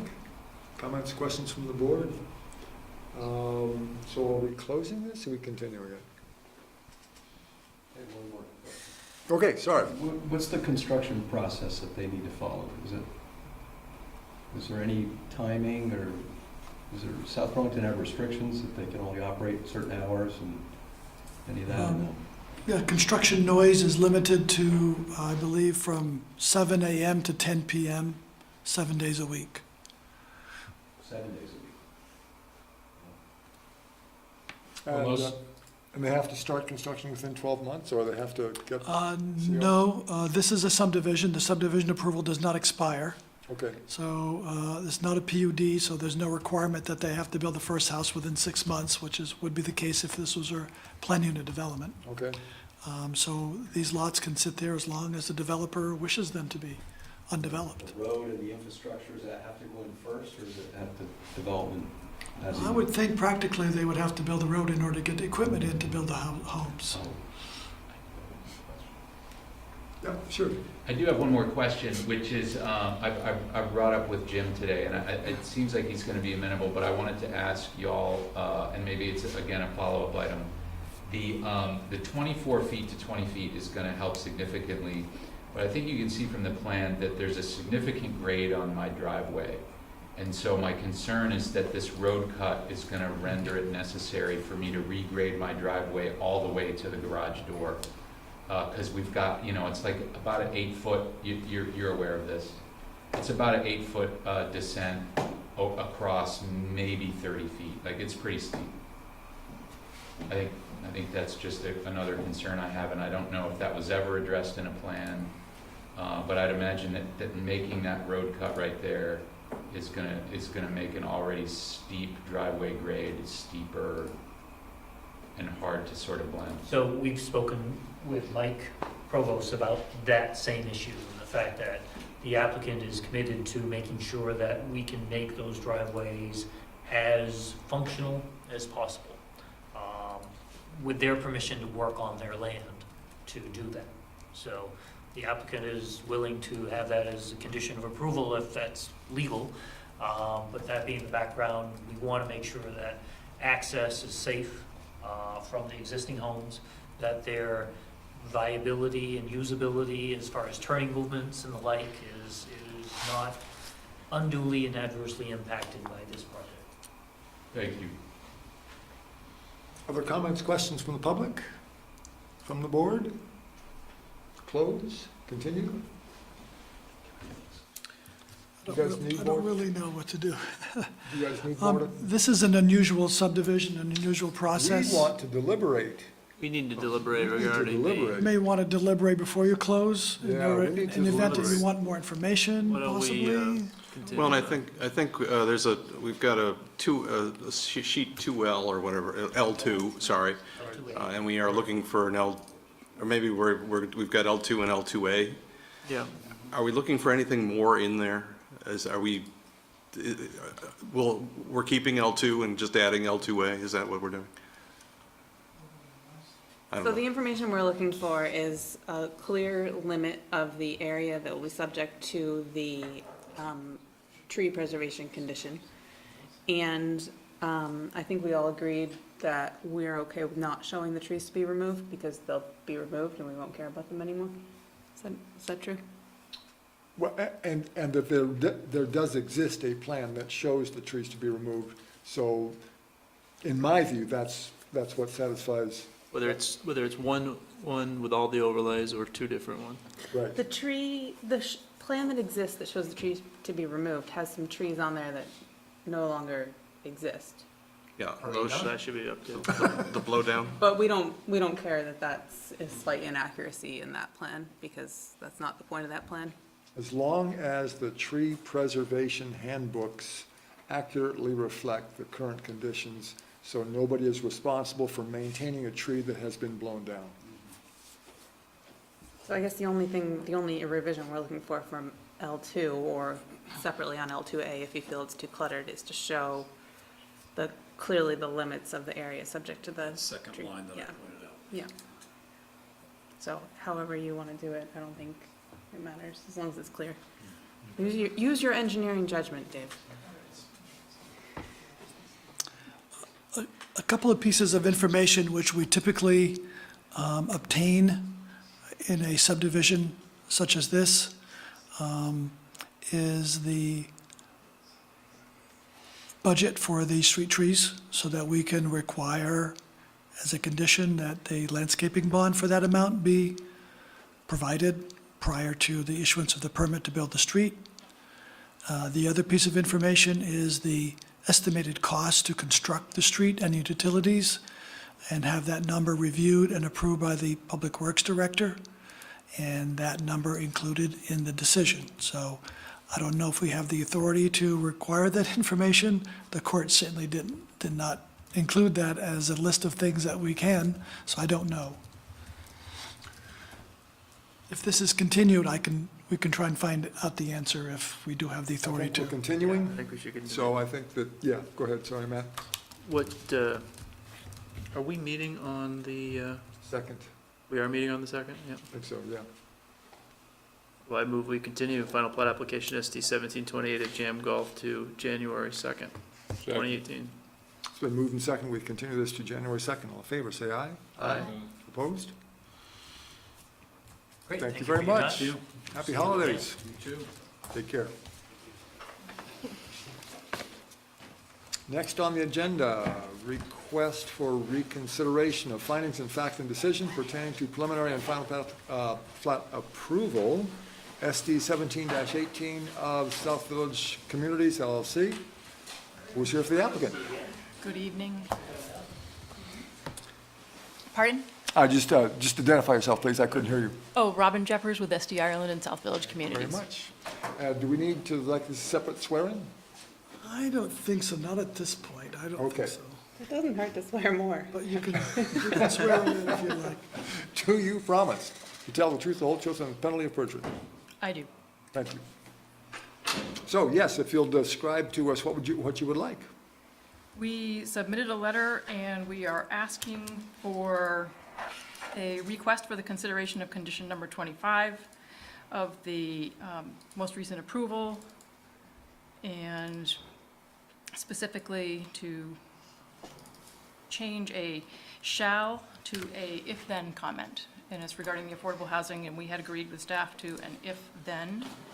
And when the final decision was made, the text is different. And so we're requesting the language be changed to say, if the applicant builds more than 269 units, then there shall be at least 6 affordable housing units in Phase 3B, with no more than 4 units in the buildings with greater than 3 units. This condition does not alleviate the overall responsibility of the applicant to meet the affordability mix of Section 18.02 of the Land Development Regulations, either within Phase 3B or within South Village PUD as a whole. Thank you very much. And so in opening it up to the board for comments, let me open by saying that I don't see how we can do other than what the applicant is requesting, because to say that we require affordable housing units before they reach the number of units that push them into requiring that doesn't seem to me to be legal. But, so we have a lawyer on the board. Board for comments. Well, I think it's problematic for this reason.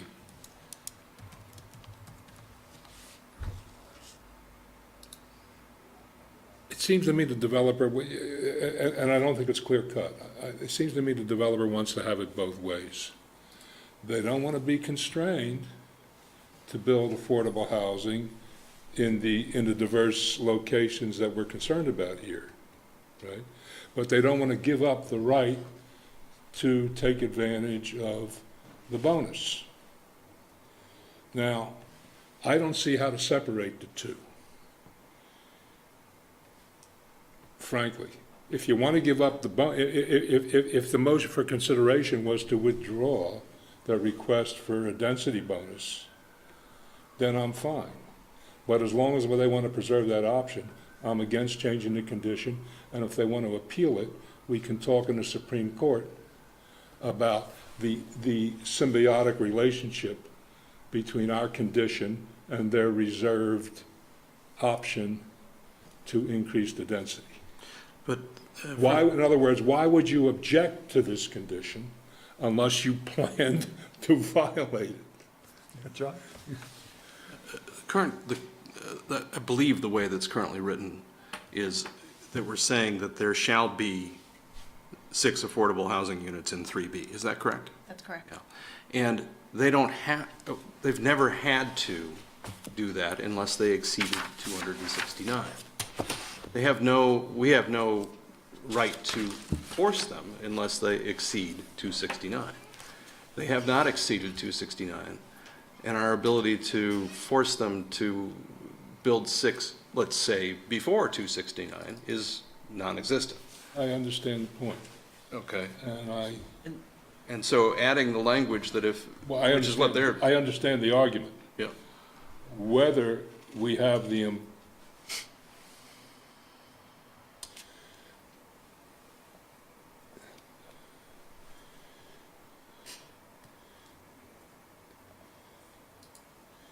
it's difficult to separate one from the other. If they get to... I understand exactly where you're coming from. If you get to 260... How do you go negative? If you get to 269. Get to 270. If you get to 270 and you've built non-affordable housing in the areas where we want affordable housing... And this is their problem. Then what is... And you figure that's their problem? I figure the way the City of South Burlington enforcement works, it's our problem. And at that point, since Robin has been here a lot, and you've talked about situations where the board should be punitive. I would happen to agree with you if that occurred. If they got to us and Ray came to us and said, we're at 270 and they don't have 6 units, I think Well, they're, plans for 6 units. at 270, they're, at 270, don't they have to have all 6 units? No, I think it's a 1-to-1, so if they Okay, do, so they at- can't do at 270, they have to do 275. 271, so they have one market rate and then one Yeah, affordable. I see, okay, so somewhere around I don't know, what, 281, they have to have all 6 units. Well, let me ask So you they could build them at that point. They've got to build them backwards too, which is kind of interesting. They have to get, right? Don't they have to be spread throughout the? Well, that's the whole point. So how do you get there Well, unless you've already built the affordable units? But they have rental units, for They can instance, set and they aside. can set aside units that are now cheaper. They can make that happen. They may have over, So I guess I would simply say, this is theirs to do. They have to make it happen. They have to make it happen essentially retroactively into the other pieces of the project. And if they want that density bonus, they'll figure it out. yeah, and if they have to. And if they don't figure it out, they can assume that we'll be a little bit punitive. If they've overbuilt the At least you home, and I will. right? Well, we may not be here. Affordable. Well, come on. I wonder I'm if the here. developer would accept a condition that said, a rewrite that said something like that. The developer shall not exercise its density bonus unless it can demonstrate at the time it seeks to exercise it that it has built, or that it has met the following plan for diverse distribution of affordable units. Would the developer go along with something like that? I would say that the existing condition already warrants that. I'm sorry, I didn't The get. existing condition already warrants that. We may not pull more than 269 units worth of building permits without,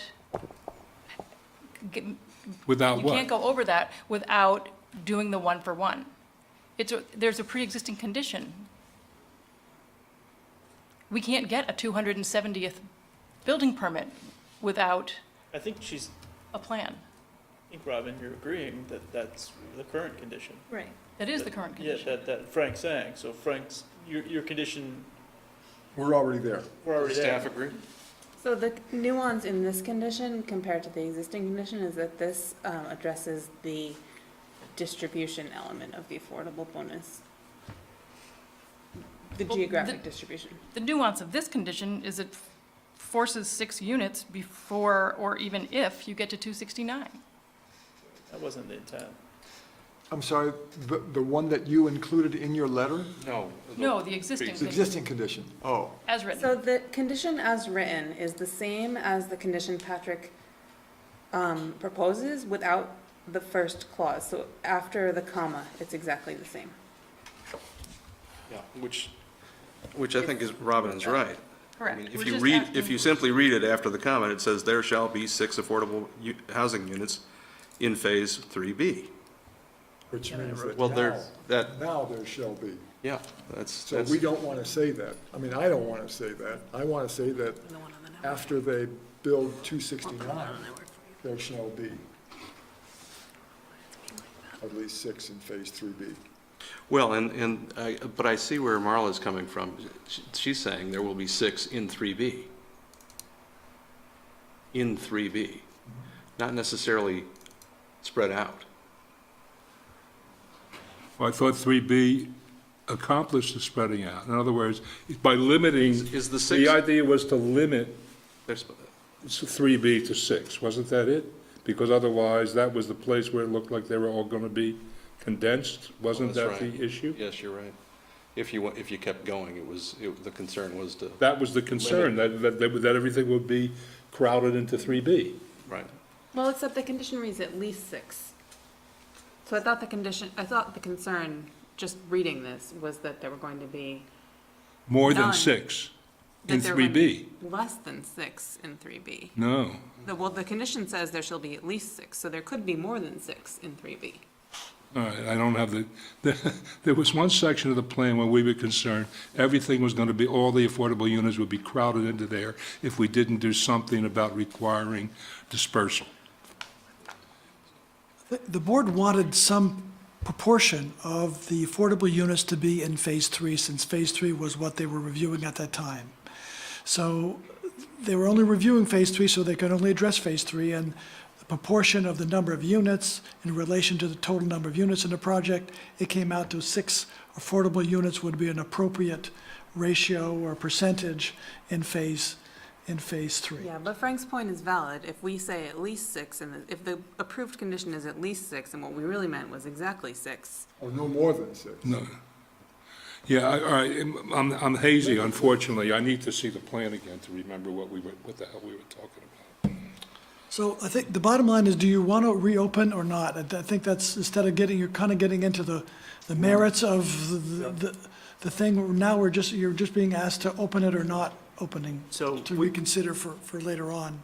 we can make a motion. I would make a motion that we reopen consideration of SD 1718 for January 2nd, 2018.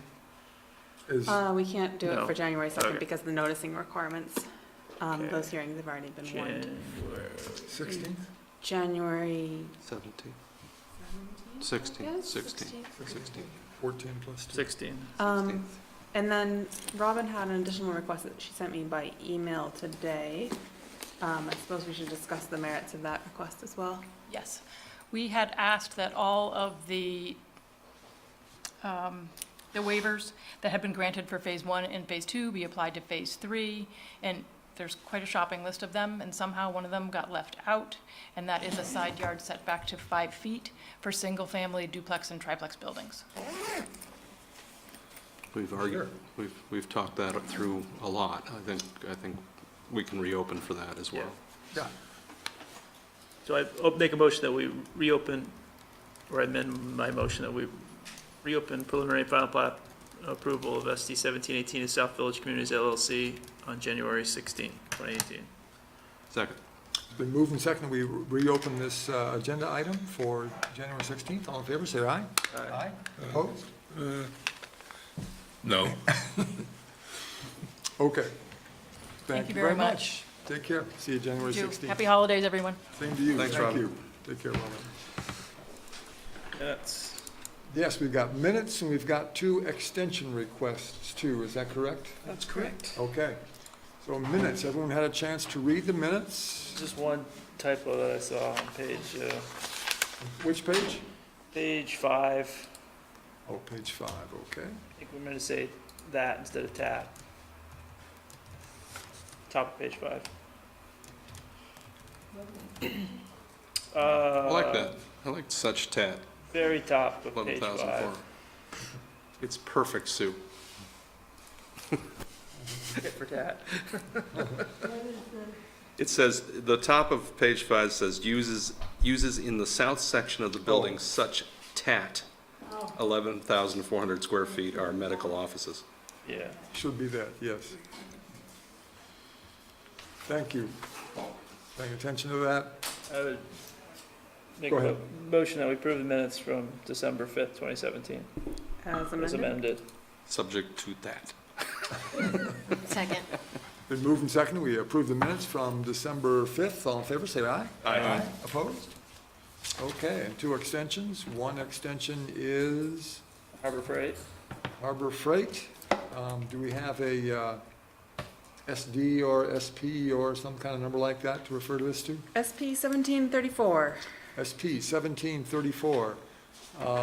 So we want to do a 1-year extension of SD 17-34, is that correct? That's for 3 months? They have requested 3-month extension. Yeah, did they?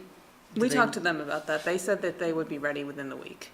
Okay, so They're close to, they just needed a few more weeks to pull everything together. why wouldn't you ask for, So their email said they'd like 1 year just to be safe, we don't care about that? Did I put the wrong agenda item? Did I do the agenda items in the wrong order? This is 1775. 1775 Shelburne Road, Harbor Freight. It says 1 year, just to be safe. no, you're right. Oh, you're right. I'm Bill. sorry. I have them backwards. Okay. Which one is 3 months? 3 months is Hanford. Oh, sorry, That's all right. I missed that. This is the new warehouse on the north side of Shelburne Road? The west side. Excuse me, the west side of Shelburne Road. Going south, it's on your left, right? South of Shearer. Yeah, and it's a little below street level. Yes, Right, Yeah, all right. right. with the big signs. Yeah. Tractor place, tractor mechanic's place. Yeah, Tools. tools, right. So that one's asking for a 1-year extension. Okay. Do we have a SB 1734. Yes. SP 7? SP 1734. SB Okay, 17. great. Move that we, what are we doing? Extend We're extending the permit. permit for SP 1734 Harbor Freight, Redstone, By 1 year. by 1 year. Thank you. Second. Wait. Second, okay, it's been moved and seconded. We extend this for 1 year. All in favor, say aye. Aye. Aye. Opposed? And next, So who says they just need a week? Is it Harbor Freight or is it, Oh, it's It's the other one, Hannaford. yeah, the or Hannaford's, Hannaford? yeah, Hannaford says they only need a week. Yeah, Okay. 2, yeah. Well, they said a few days, and then now that they have 3 months, they're gonna take a few weeks. okay, so this is SP 17-22 and CU 17-05, Lake Champlain Marketplace. Is that correct? Requesting a 3-month extension? Called Lake Champlain Marketplace? Yeah. That's what the subject is, yeah. Yeah. As I mentioned to Jennifer, they changed their name a lot. Okay. I move that we grant a 3-month extension to the permit for SB 1722 and CU 1705. Second. It's been moved and seconded. We grant a We're 3-month delayed. extension. All in favor, say aye. Aye. Opposed? And that's the end of the meeting at 9:09. Thank you very much. Take care. Happy holidays. Not yet. Not yet. They come. They're not gonna last.